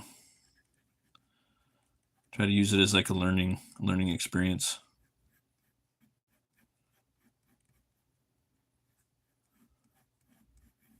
See, we got that right there, like that.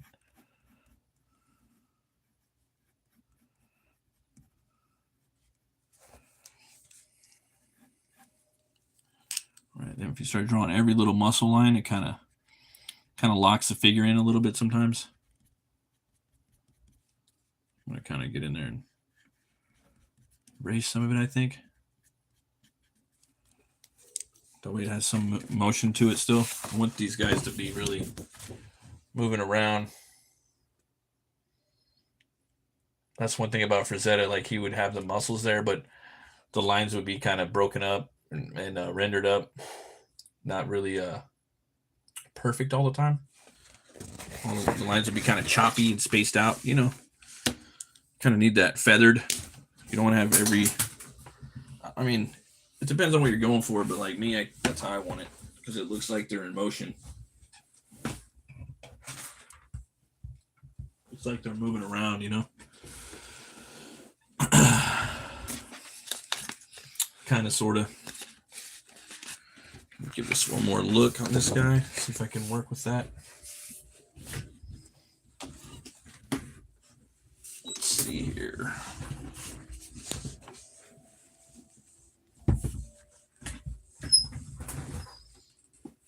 Try to look at that.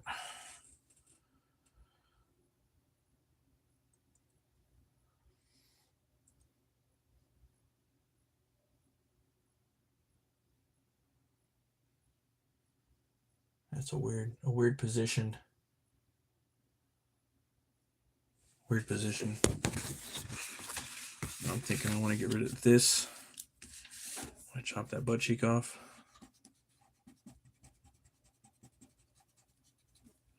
A little bit. Maybe something like that.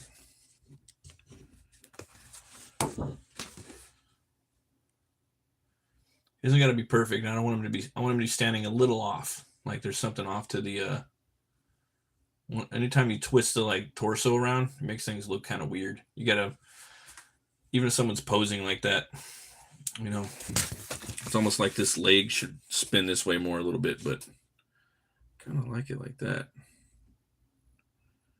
Maybe I could spin the knee in a little bit more. We'll try that. But I kind of like it, even though it's wrong. You know, even though it's kind of wrong. Something about it is fun. That little twist right there, you know. It's not realistic, but that's the thing about comics, you know. I kind of want it to be off a little bit. But I could easily just cut that leg off and redraw it a little bit more like that. It would look better. But I don't know. I kind of like this. The shape I'm locked into. Fuck it. I think the face will probably stay about the same. So now we'll start working on his face. This will be fun. 5 fingers say to the face. All right. Get in there like that. Put a couple of these right there. All right, here we go. I'm probably going to have his face down here like that. Okay. I want to watch that movie Darkman. I just started, I subscribed to Peter Weller, man. That guy's a fucking genius. If you guys don't know who Peter Weller is, he's the guy that played RoboCop. He's got a YouTube channel. It's pretty new, right? And if you guys didn't know, he's in real life, he's a jazz teacher, a writer, an actor, a director, and an archaeologist. Just some of the things. I'm sure he's more. Probably a painter too. He looks like he'd be a painter. But he's got just like a fun, like, you know, kind of so random type of YouTube channel, Peter Weller. And I fucking love that guy, man. And he's just kind of really into the fans. I see him at comic book stores, you know, for weird stuff. He knows who a lot of people are in the comic book industry. Probably from all the cons he's done. But I'd like to meet that guy, man. I want to draw some RoboCop too. That's one of my favorite.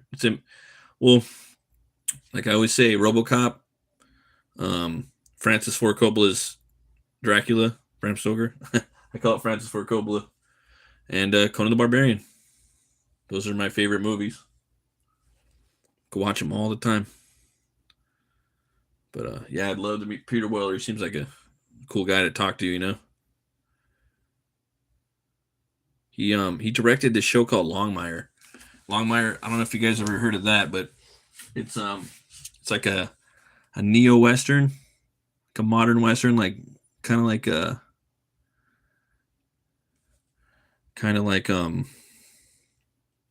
what is it, the popular one, you know, Yellowstone, but it's better, I think, because it's got a good guy in it, you know. It's got a detective, you know, cop. It's kind of hard-boiled western, neo-noir, if you will. It's in Wyoming. His name is Walt Longmire, and he only drinks Rainier beer. It's got 6 seasons. I heard they might be bringing it back too, and he's trying to solve his like wife's murder, but at the same time he's also you know, he has like a kind of like a case of the week, if you will, that he has to solve. And Peter Weller's on. He directs a lot of, not a lot, but a few of the episodes, and he's also like the main like sheriff of that county, I guess, if you will. So he'll come in and kind of boss Longmire around a little bit. I think he was kind of like one of the villains in one of them. Not like a real villain, but just kind of a nuisance. Kind of like trying to get him fired and stuff. Yeah. Here we go. This thing's coming along now. I got those puffy cheeks like that. Okay, this guy needs to be unhappy. These guys are very very mad in this scene.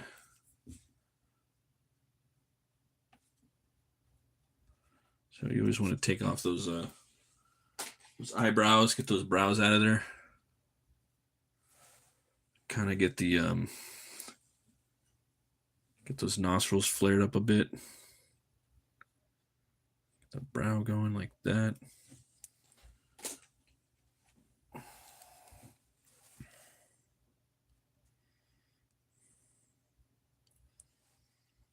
With this CROM story, I tried to make it's kind of like realistic in some ways. It's not, but there's, I don't know. Like I kind of try to make it like it could happen, sort of, in some ways. It definitely does have sorcery in it, but there's a lot of, I don't know. That I was thinking of just stuff that you could relate to, horror movies that kind of, if you're out in the wilderness. Yeah, he's King CROM, definitely. He is King CROM. He's an old CROM. Let me see if I could show you since you're there still. This is him right here. That's my design of him. An older King CROM.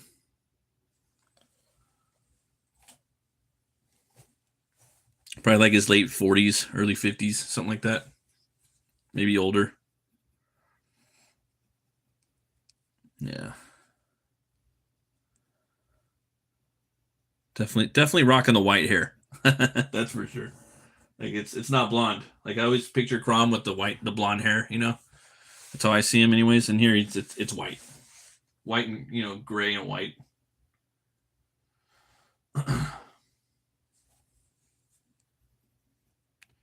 And with it, I tried to pay respects to Bruegel and also Fox, from what I've read from both those cats. So trying to do that, but also add my own twist and add a little bit and kind of add to it a little bit to where it's not really touching anybody's stuff. Hopefully. Let's see here.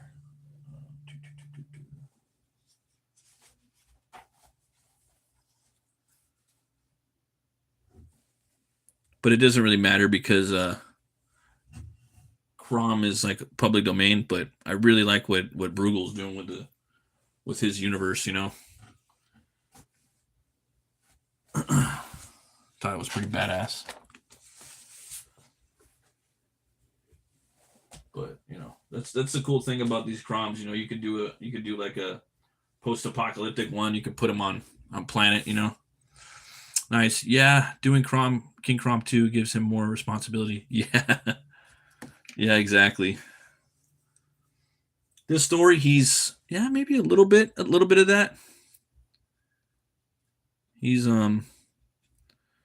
definitely in captivity, I would say, in this one, and he's kind of not. He has to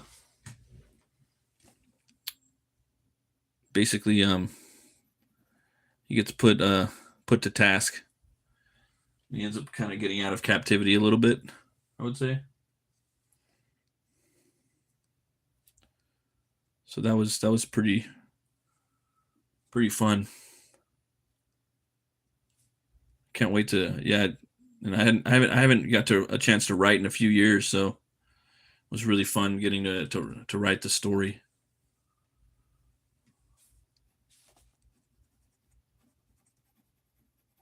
I try not to write too much because then once I start writing, then it's like, oh man, now I want to make this a comic,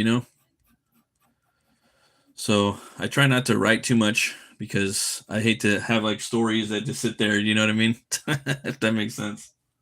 I know it's kind of weird, but yeah, that's the truth.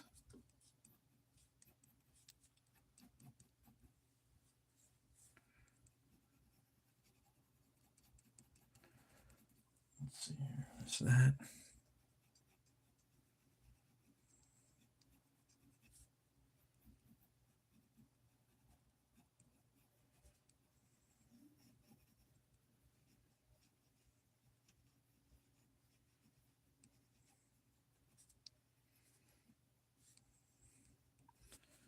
It's like stillborn babies.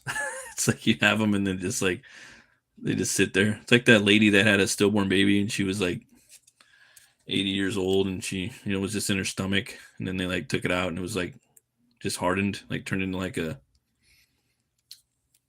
just like a piece of rock basically.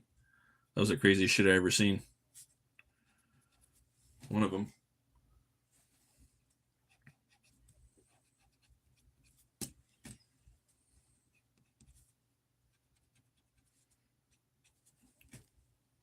But yeah, that's how I used to feel. Now I don't care. Now I'm just like at the just like the F it state of mind. Like, you know what? If I got a story and it pops in my head, I'm just writing that shit. I don't even care anymore. Like, it's gonna get written. If it gets done, it gets done. If not, then that's cool. And maybe not everything I write is I'm gonna draw. Maybe I can have someone else draw it. Because I got a lot of stuff I wanna do. It's hard not to create new characters and concepts. Got this sketchbook, a lot of to get it down. Yeah, right. And then you make new worlds. It's fun, It's like just you probably won't get to make a lot of the stuff that you come up with sometimes, but that's okay.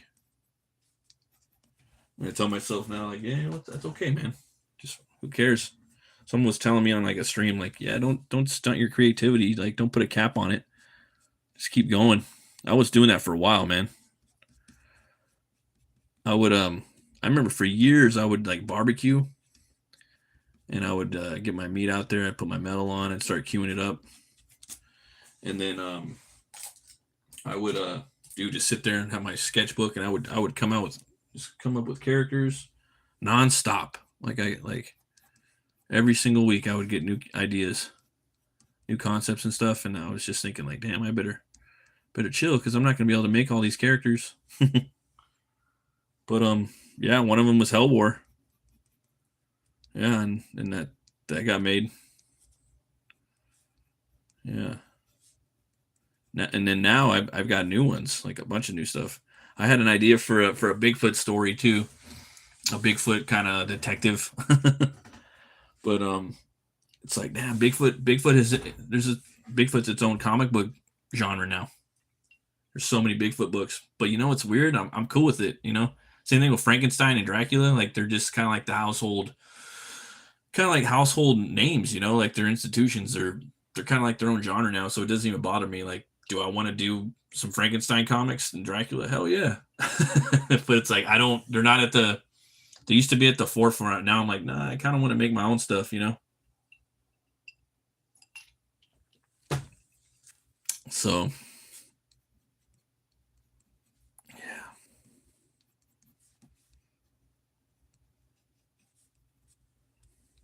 That guy right there, get his, let's see here. Damn.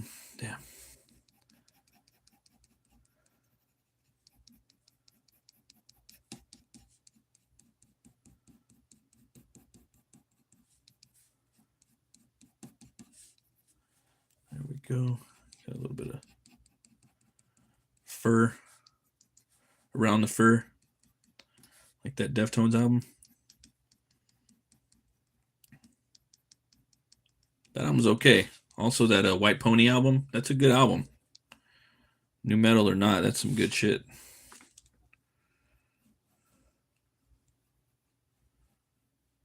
The old Deftones.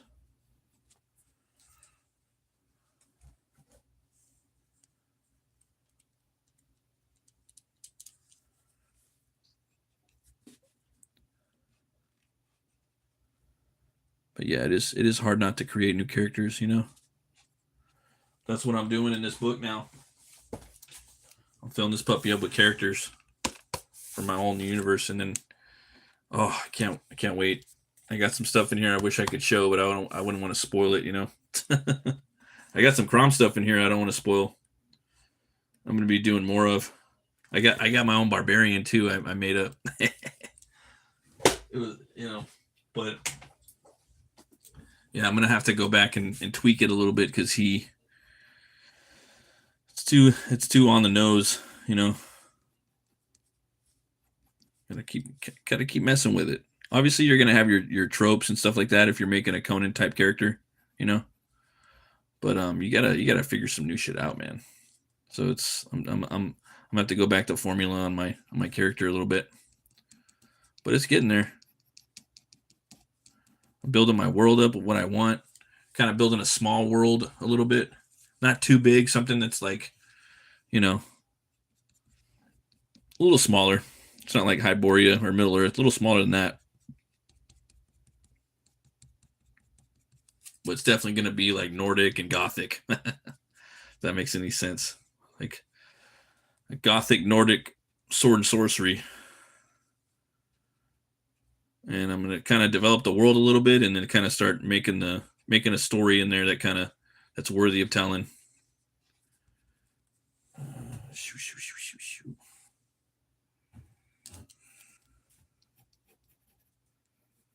That won't be for a couple years.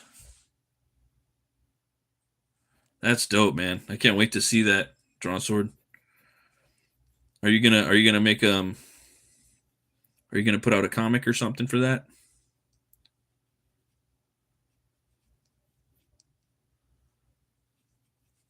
That'll be awesome.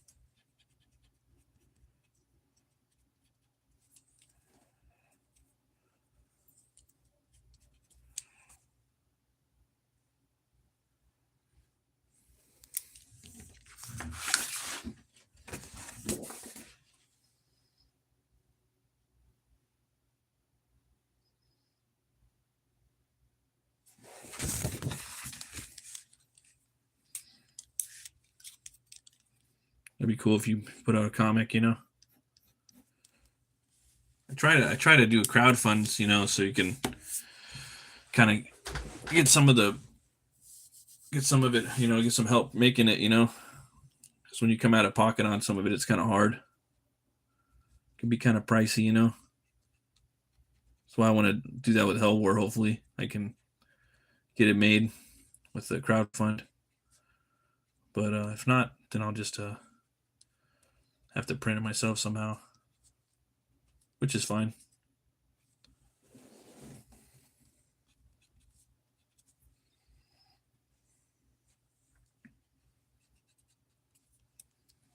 I actually got a few other project going first. Oh, cool. Okay, that's good. Yeah, I'm doing Crom the Barbarian. Hell War is launching this year, and I'm also working on the Puritanian. So that's what I'm working on this year. I'm launching a book in March and working on the Puritanian and also Crom. So Crom Anthology. So that's what I'm working on right now. Puritanian will be like a regular comic. That's the vampire hunter, kind of inspired by Kronos and Captain Kronos and Saul McCain. But he's definitely his own style. He's not he's not either of those two. My buddy Brian's writing it. He's it's gonna be a fun book. Yeah. Started doing some layouts for that book too. I might be able to do might be able, I kind of want to stream one of those pages too.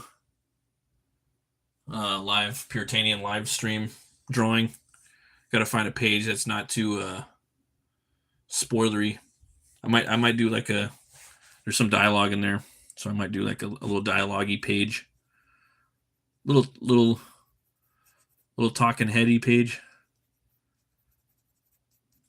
maybe some action page. That book's bloody, man. I've already drawn. How many pages have I drawn of the Puritanian? We got 9 pages done on that. That one's gonna be fun, and that one will be in black and white as well. Yeah, we're just working on that one on the side for fun, and now I'm gonna start doing that one uh, seriously. Yeah, definitely Saul McCain inspired.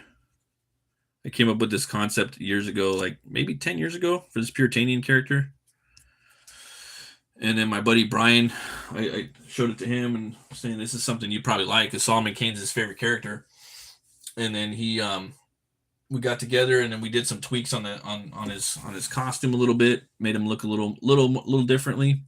He's like a weapons buff and a history buff and a you know Gothic literature. He's got a degree in that. He's a good writer, and yeah, we did a little tweak on the designing the character, and then he came up with the whole origin for the character and the whole story.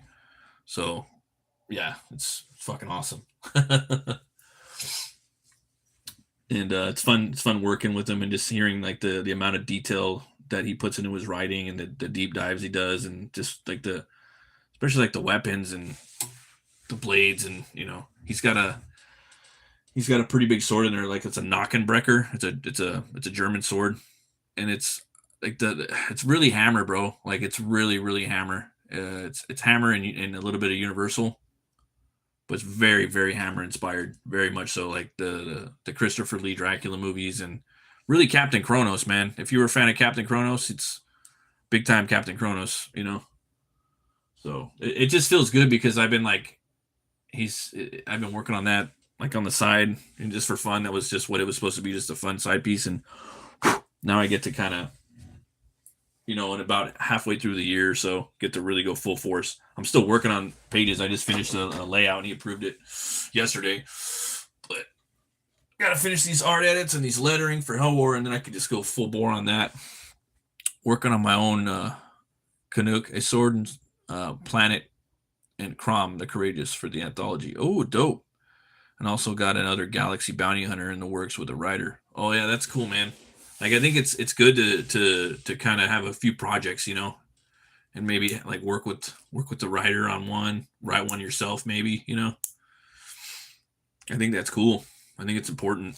I think it's important too that we don't just do everything by ourselves all the time, I think it really will. It's fun. It's fun, like spitballing ideas. It's fun getting into those debates, It's fun dying on those hills, He's got to have a blunderbuss. No, he's got to have a 6-shooter, He's got to have, he's got to be 6 feet tall. No, I want him to be 5 foot. It's got to be 1800. No, it could be 1890. Like or it could little things like that. Oh, this having these little cool like debates. When you're working on it. But being willing to be open minded with the story and the characters and just having fun. And at the end of the day, what's best for the story, that's the way I see it. But my buddy Brian, man, he like writes, he writes to the artist's strengths. So if he knows what type of artist, like what they want to draw, so he's gonna write a story like that with him. Brian Christgau, the guy's a killer writer. If you ever work with him, man, he's great. I'm trying to get him to write some. Trying to get him to write some novels, man. Like dude, that dude needs to write because he loves Howard, dude. Howard, he's a big Howard fan, Solomon Keynes is like favorite Howard character. Let's see here. Yeah, trying to get that guy to write some prose, dude. He would fucking kill it. Yeah, it's good. Like I think it's cool that like if artists can try to Frank Miller a little bit, try to Liam Sharp, write and do their own shit. I think that's cool. I think people in the indie scene really respect that, like in the real indie underground scene, they're really like all about like writing and illustrating your own book. Some people, don't really champion it that much, but I do.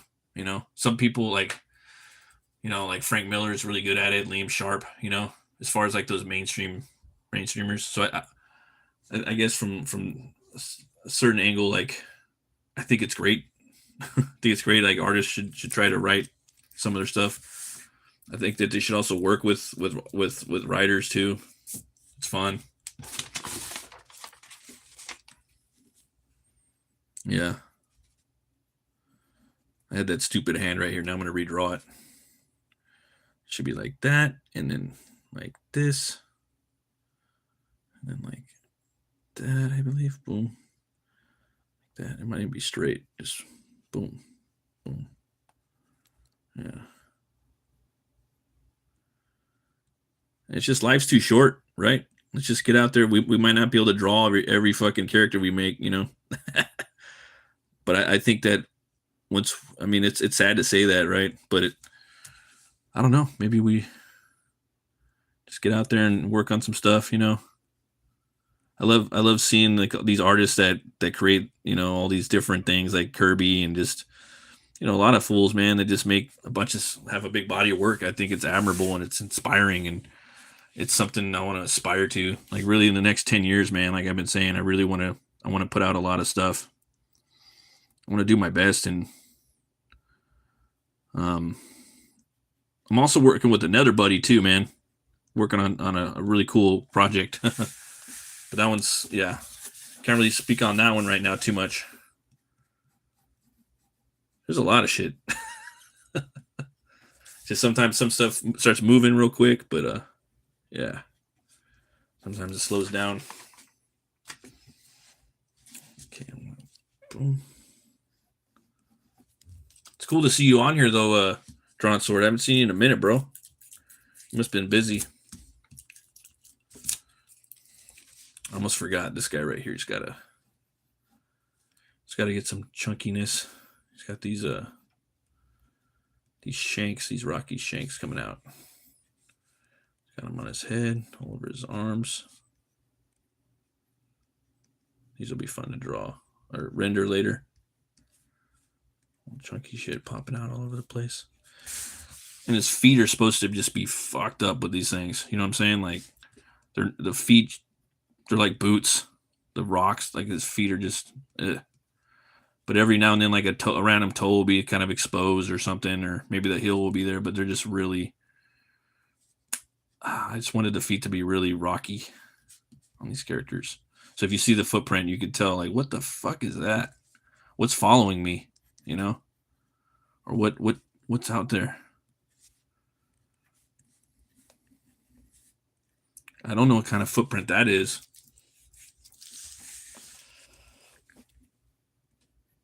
Get my little. Here we go. There we go.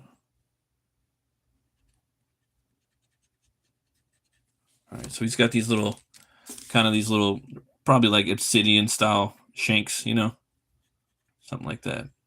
Something like that. Maybe something else.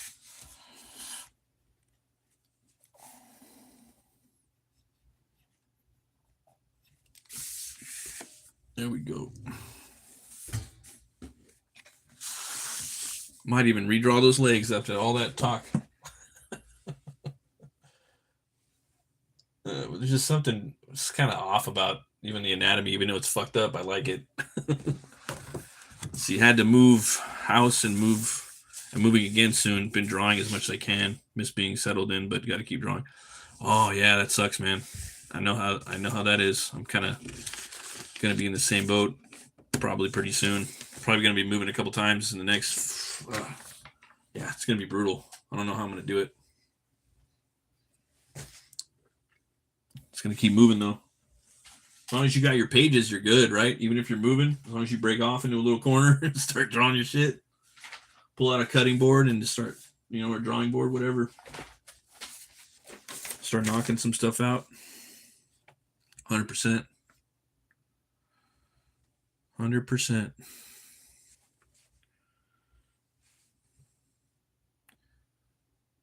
Yeah, I might be.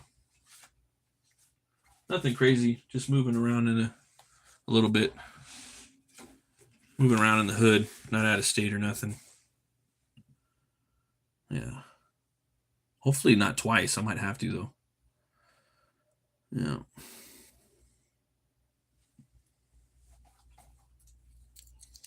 Let's see here. Oh, cool. All right, I get to draw this guy. This guy'll be fun right here. This guy's gonna be fun.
There we go. Get that hair. Dig the way the hair came out. Yeah. Kind of got that fucking little bit of that Blanca going on from Street Fighter. Just not noticed that. But that's cool.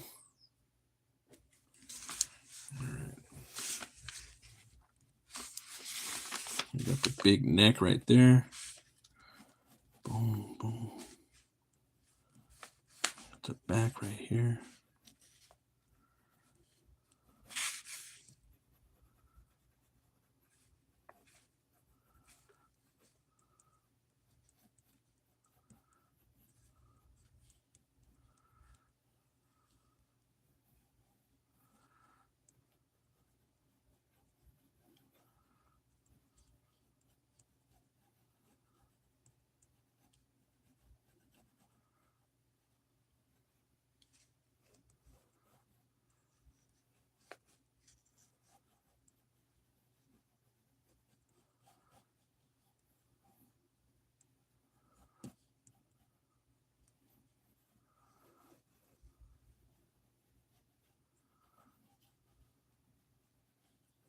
Sketching in this arm. Take a minute, you got to find out where the muscles are at.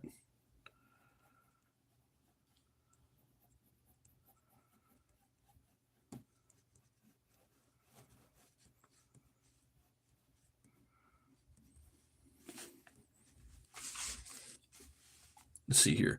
Do you ever write prose for newly created comic characters just to get them going for speed? No, I haven't. The only time I really did prose was for my CROM story. Usually I write like the full. Well, actually, I mean, yeah, I kind of did that with Hell War too. To be honest with you, I wrote it and then boom, here I am 3 years later. You know, but I leave things open. You know, until it's done, until it's finally. I don't leave it chained up. You know, so if I want to make any changes, any tweaks, you know, like even towards the end, bro, I changed the whole fight scene. I extended the fight. I added things. I took things out. You know, and now I'm gonna start adding dialogue and stuff like that. Because I want in the end of Hell where I want to hit people a little bit in the gut a little bit if possible. I don't know if it'll be able to, I don't know if it's gonna work, but I know for me it kind of did a little. But we'll see what happens when it's all said and done.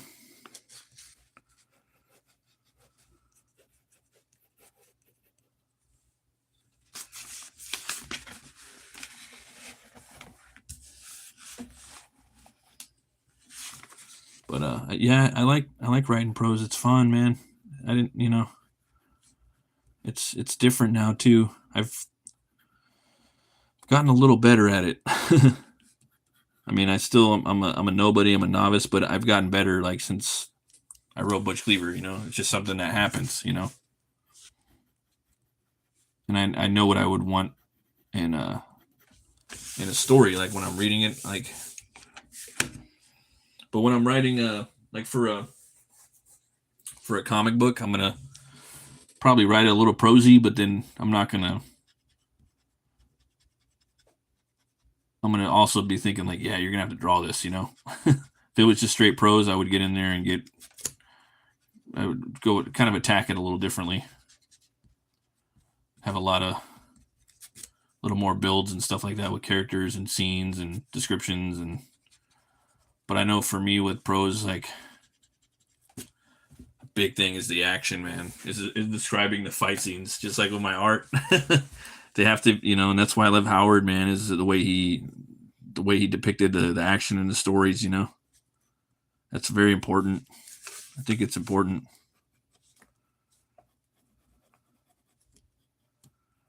Very important.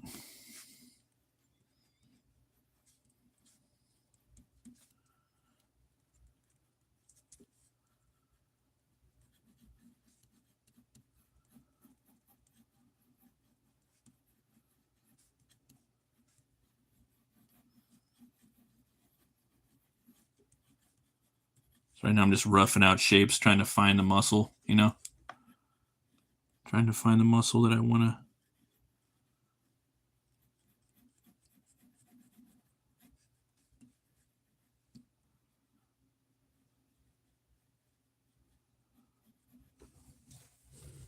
Just go in there with your trusty eraser.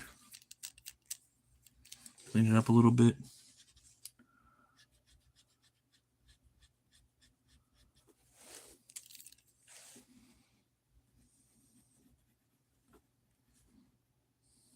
Let's see here.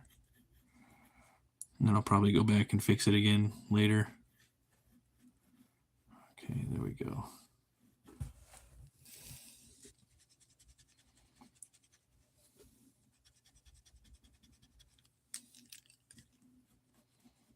Adding and subtracting with these muscles.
So I want these guys buffed up, but not too much.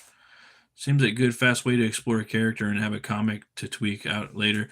Yeah, definitely. You know, and like say you have like a cool prose that you like. You know, as like maybe an artist like like us could take it to a writer and have them even fucking make it even better. You know, because that's what they'll do. Like, ooh, like that. As long as you trust them and shit. You know, and then that story could be a prose as well.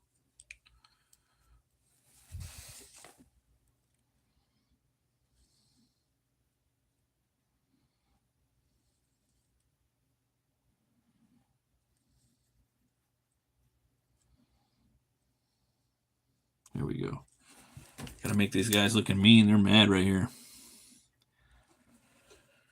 Mad. Yeah, might have to make him look a little meaner later too. Yeah.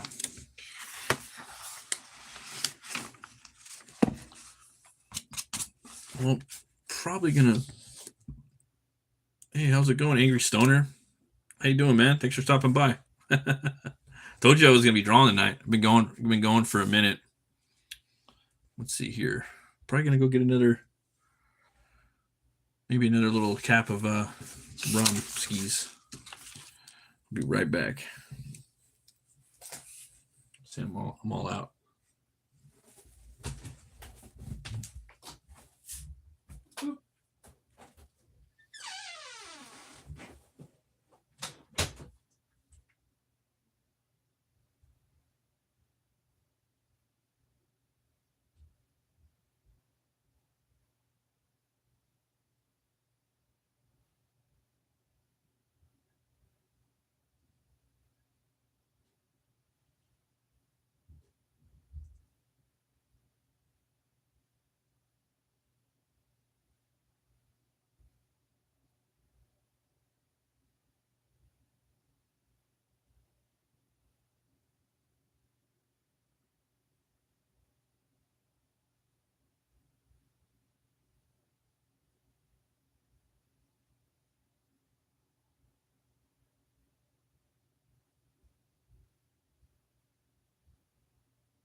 All right. Got my rum skis. Drawing CROM the Barbarian right here. He's getting jumped by some guys in his bedroom. He's broke into his palace. Well, I don't know about guys, but some brutal fiends. And just let you guys know, man, there's this thing going on called the CROMmunity, and it's a group of comic book indie artists that are making an anthology about the public domain character Crom the Barbarian. And if you don't know, hey, what's up, K-pop? Crom the Barbarian is a public domain character, and he's the first barbarian ever printed in comic books. So he even predates Conan. Conan, he was in 1950 something. Conan didn't come around, I think, until the 70s, if I'm not mistaken. So he's technically the first barbarian in comic books.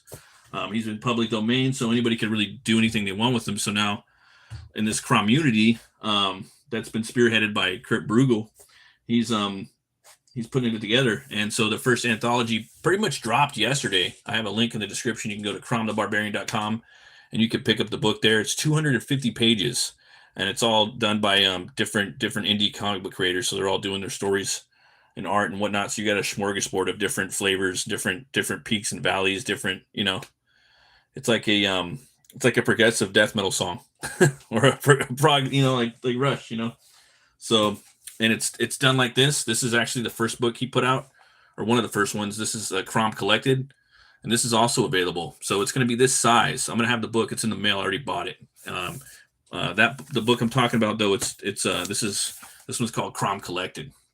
So you can go to cromthebarbarian.com, pick this up. But the one that's out now is the CROM Anthology, and it's going to be black and white like this.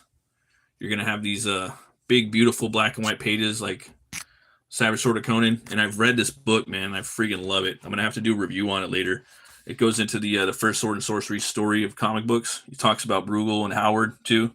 I mean, Bruegel talks about Gardner Fox and Howard as well. It's also got the first Crom the Barbarian ever comics printed in it. So you guys can get, brought up to speed on it. And I know there's a lot of comic book metal cartoonists that watch this channel, so you guys could get in there. You guys could join the CROMmunity, get in there and, check it out. There's also a nice, there's this awesome prose story in the back, Crom and the Warlock of Sharador. And love this story. You got some really cool artists in the back, like Ken Landgraf did a piece, and he's going to be doing a story, I believe, in the new one. And then our boy right here in the chat, Drawn Sword, this is his story. It's a little preview of it right here. You got an older Crom, kind of like mine.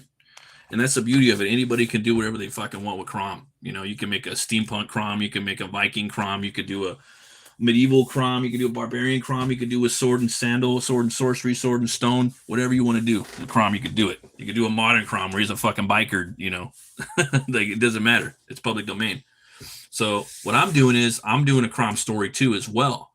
I'm not going to be in it until next year, God willing. And I'm going to be putting probably 8 pages a year in there. So you're going to be getting little chapters, and they're going to be like hard hitting. So if you guys sign up to join the CROMmunity, anybody can.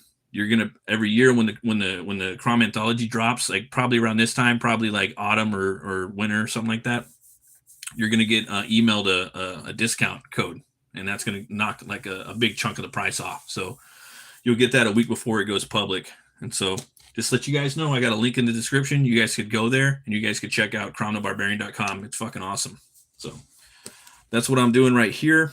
And I'm actually working on one of the, it's kind of like a splash page probably, or it might just be promo for my story of Crom. And in here you got these fiends breaking into his bedroom, right? They're storming his palace, and he's fighting them off. So that's what we're drawing. Got myself a little bit of a Kraken right here, and then I'm probably gonna go for another half an hour and then maybe go watch some Stranger Things. But if you guys got any questions, just let me know. Thanks everybody for stopping by. I did have a question earlier about what's your favorite Thanksgiving dish? Mine, I don't know, it's hard. And just so that you guys know, like this is I'm doing an older version of Crom. So you'll see it more, but I'll show it right here. Showed this a bunch of times, but it's just to give you guys some context because I have people jumping in the stream at different points, So this is an old gray silver, Crom. This is what mine looks like. So everybody's got their own take, and there's other CROM like creator groups out there. You know, we're like the Sharks and the Jets now. Like, you know what I'm saying? No, but everybody's doing their thing. We're all how would you put it?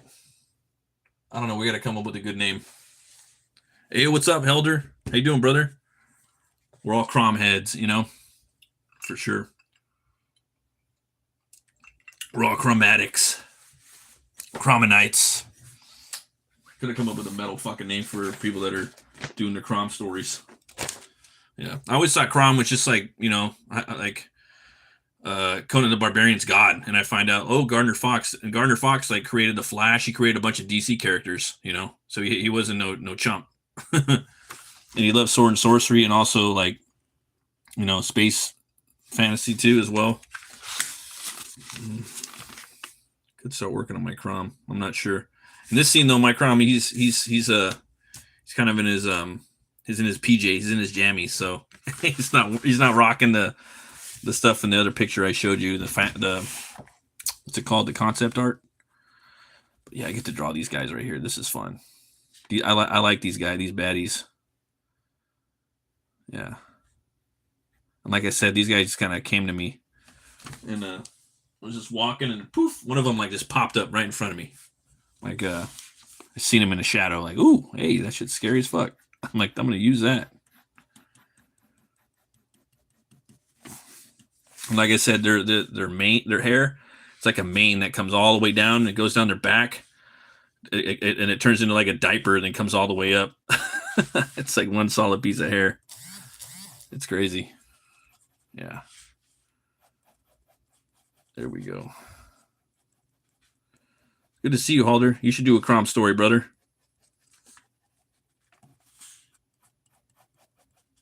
That'd be cool. It's a good way to kind of connect with some people and join the community. You guys haven't subscribed to Halder or Drawn Sword Graphics, get in there. Go subscribe to K-Pop Junkie. Paul Brewer, what's up, man? Let's see, black, pink in your area. I don't know what that means, but I don't know what that is, but yeah. There we go.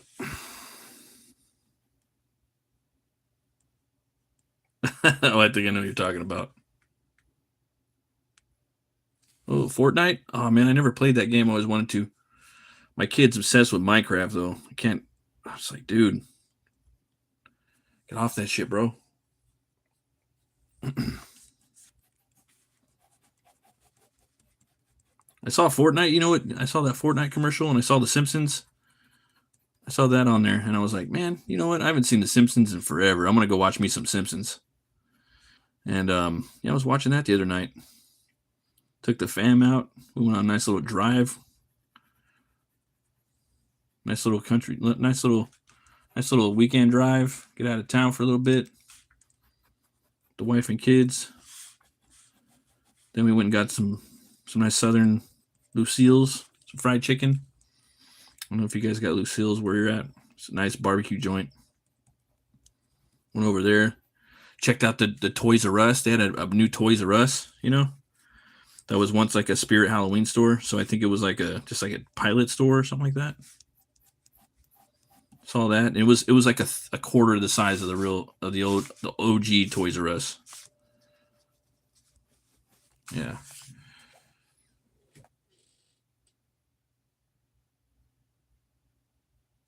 Fortnite Odyssey, huh? Is Fortnite like a shoot 'em up game, or is it like a first person shooter? I mean, I've been seeing shit for Fortnite for years, you know, like everything's Fortnite, like they got Art the Clown on there and everything. But I've been sleeping on the video games for like the last 10 years. I used to be all about a lot of games, man. But then I just kind of, like I said a bunch of times, it's either games or comics, you know, and I'd kind of rather be working on these right now. Let's see here. I haven't played Fortnite in months. Sorry, guys. It's Lego Minecraft. I want to see it sometime. We had a bunch of smaller groups come out the last few years. Oh, whoops. The main game, Paul Brew. They only got 2 shows left. They're doing one in Japan, wrapping this year up. But behind the scenes, it's going to tour soon.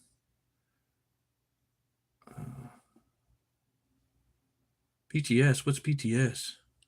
I don't know what BTS is. Okay, Fortnite has a bunch of different game mods. Okay, tons of different mods. The main ones: 1-4 versus 100, basically. Blitz its basket and win. Oh, okay. You know what game I want to play was the Evil Dead game. I want to play that. I want to play Evil Dead, and I also want to play like Dead by Daylight. That's the shit I want to play. And God of War. I guess some fan out there made like a new edition of God of War, like an updated version of the old game. I really like God of War. Let's see, where's the hair's got to be like that. Dang, I really like these characters. I'm glad I get to draw them. They're pretty cool.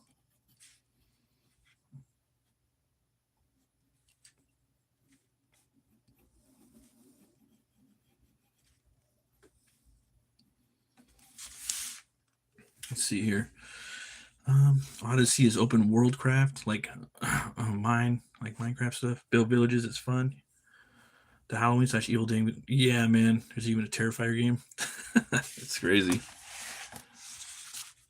Yeah, I wanted to play that Evil Dead game bad, man. I turned like boomer for video games. I don't even know what the fuck, like how Steam works, you know? I like checked out. But I wasn't really like super on it, but I was playing the games, you know. I play like Darksiders 2, you know, God of War. I beat all the God of War games. What else did I have? I really like those like kind of beat 'em up games, you know, but also like traveling. Like I really like the Castlevania games, the new ones. Let's see here. Check out BTS Fake Love Rock version. I forgot the band name, but they do a really good job with their own version. Let's go on, Paul. Yes, sir. Oh yeah, Castlevania Lords of Shadow. I don't know if you guys ever played that. Thanks everybody too for subscribing tonight. I appreciate y'all and hitting the likes. Rune. What's Rune? I know about that comic book Rune that I got by Baron Windsor-Smith. That shit's badass, son. I need to pick those up. I like Rune. And Kyle Hotz, my boy Kyle Hotz did a bunch of them. He my boy, but it's one of my favorite artists.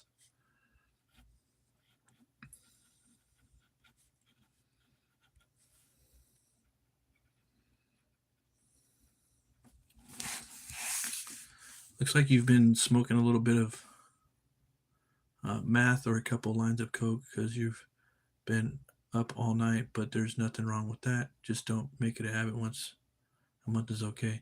Just make sure you smoke some weed on Saturday and do that on Friday so you can go to work on Monday. Well, it's kind of late over here. I'm in Pacific Coast, so it's not too late. But what I do is I have a cup of coffee, you know. But I've gone to bed early the last few nights. The last 2 nights I went to bed really early. Okay, old PC Viking game. Okay. There was this Viking game I used to love to play called this Viking. I love that game. That's another game I have. I don't know if you guys ever played Viking. It was dope. It was on PlayStation 2. There's this guy called I think his name was Scarin. I think the dude's name was Scarin. Yeah, and you gotta do stuff for hell. You're working with. You have to do some tasks for hell. Scorn. That sounds cool. See, and then I have a bunch of games too that like people gave me and I never played them. I feel like damn. I got like Witcher 3, never played that. I got a Fallout game I want to play, but I never got around to it. Yeah.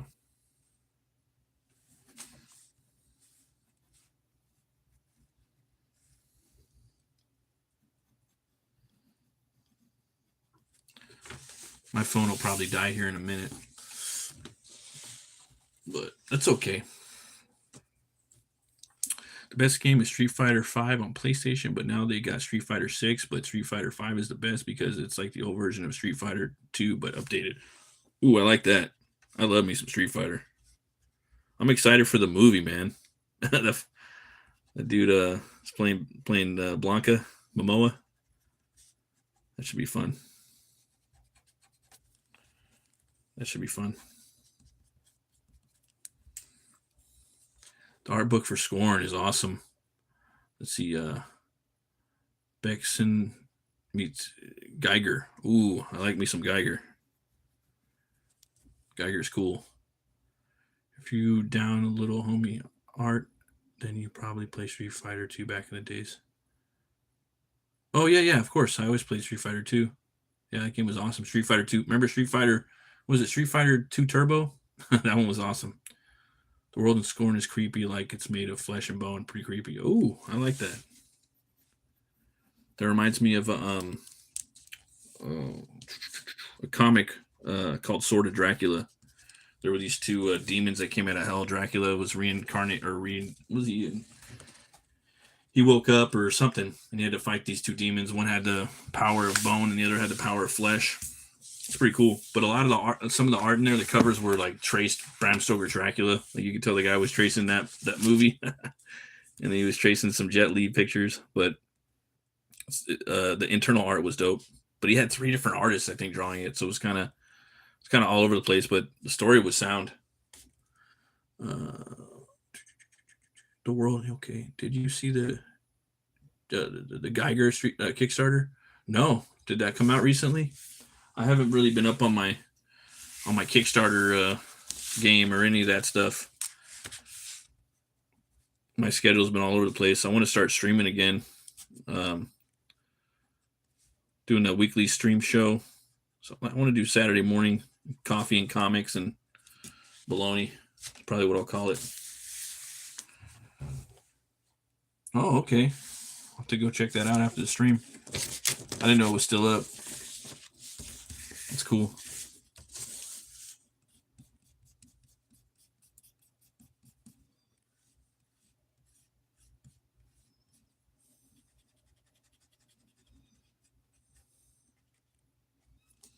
Yeah, that's really cool.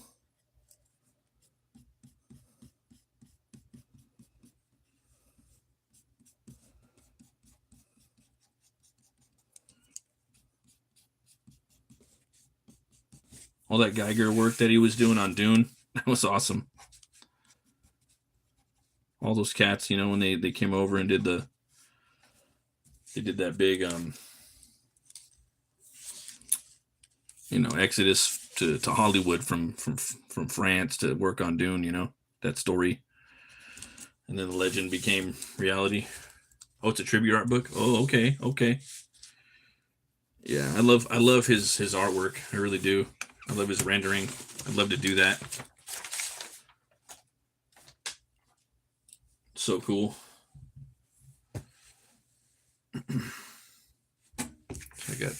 Just finished this dude right here. I like this because you can see how this hair grows on these people. It goes all the way down. Up like that. So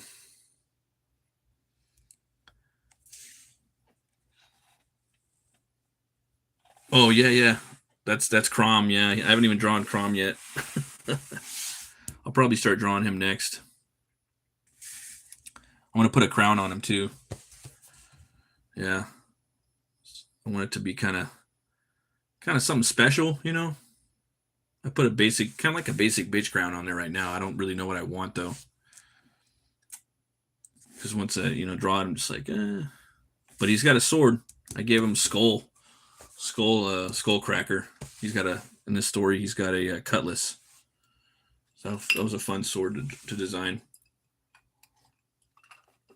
The gameplay in Scorn is kind of boring, but the world is fun to explore.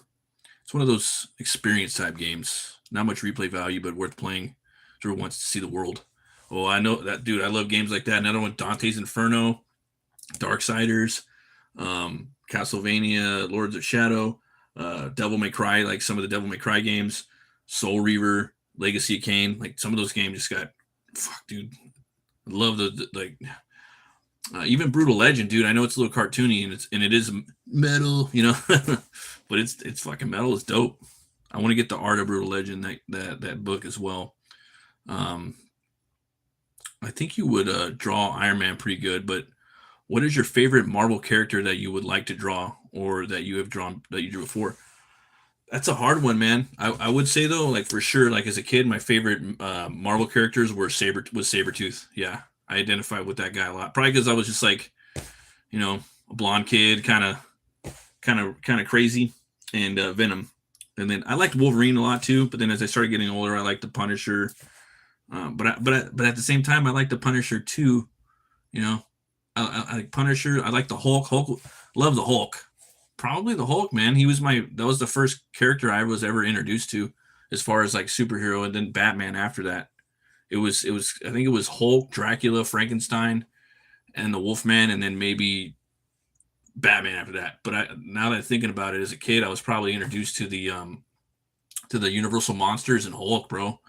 Back when I was a kid, they had these books. If you Google them, they're like these books that they had at the library where they had the old Universal monsters in them and on the cover they would have like the Wolfman, and they would talk about the movie The Wolfman, and they would have orange lettering. So if you see black and white books, kids books with orange lettering from the classic Universal monsters, that was stuff that really kind of got me into that at a young age. But I think 3 years old, my dad already had like got me a Hulk beanie, and that kind of like I knew about that. And there was a Lou Ferrigno show. Me and my dad used to watch that together a lot. And my dad had a Hulk toy too. So my dad put me up on the Hulk. So I got to say, dude, yeah, the Hulk. I guess the Hulk's probably my favorite Marvel character. Yeah, Hulk. And then I like Sabretooth a lot too. Both those guys are really feral, you know. So was Wolverine. I liked Wolverine a lot too. But also Ghost Rider, Punisher, you know.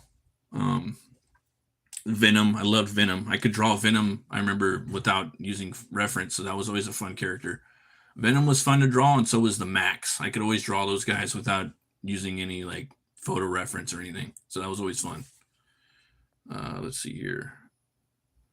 Iron Man. I would have a trouble drawing Iron Man probably. I've never drawn him before, but I would take a crack at it. Brutal Legend was great. I remember downloading and playing it weeks before it released on my modded 360. Oh, that's sick, dude. That's Blanca, ready to roll. Oh, right here, little Blanca, a little bit, huh? I forgot Blanca's hair does go down all the way like that. Yeah, and these ones, yeah, the hair kind of goes all the way. Let me show you These are just some of the guys in the story, but I'll show you it's a little book I got at Walmart. It's Pentalic. I recommend it. And they have these little spaces in the back, a little envelope you could put stuff in. Pretty cool. But I want to get more. I want to get some medieval sketchbooks. Let's see, where's he at? Okay. Yeah, so there's this guy right here. You know, you can kind of see the back. But the hair kind of just goes up, yeah, and wraps all the way around. You got the rocky stuff, so. But yeah, it is kind of like Blanca a little bit, because Blanca's hair is so long. I want to see how they do that live with Momoa. Hey, how's it going, Phil? Thanks for stopping by. I would draw Blanca.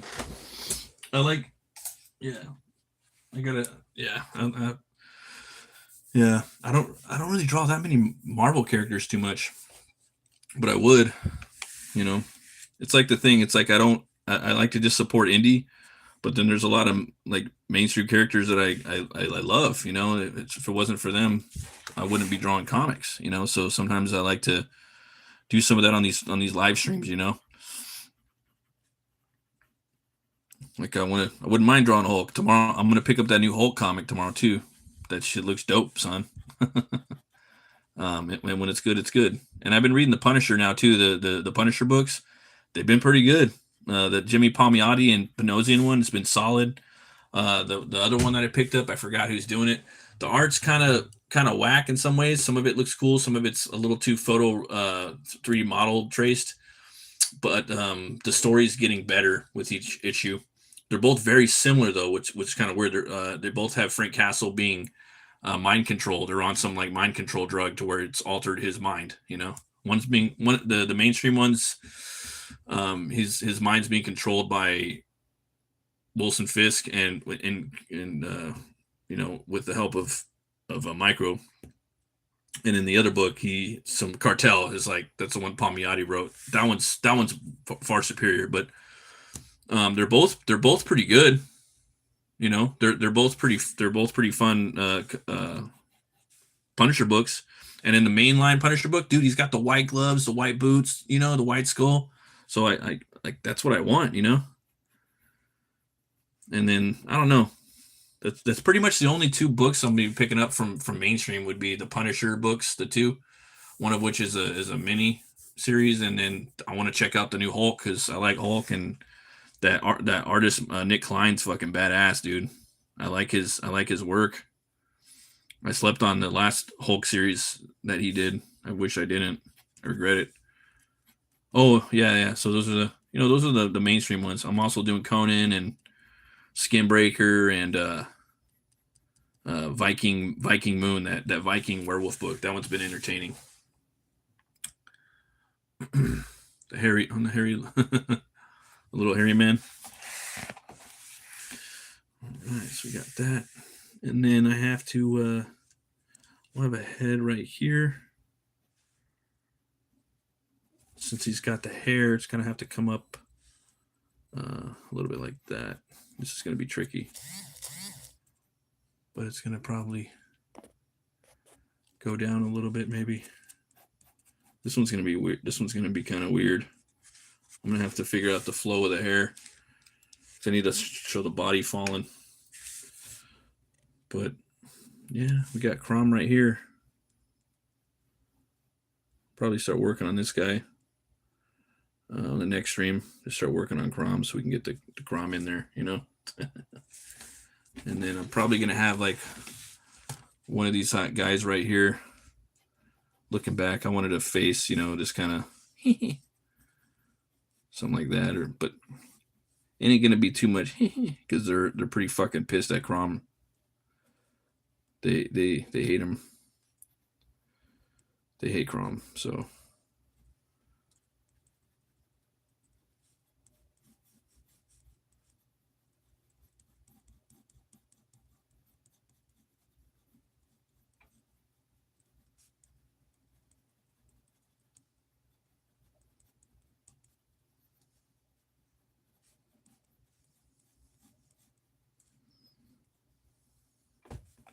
All right.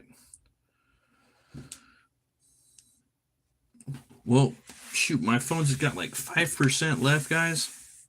I'm probably going to call it right there.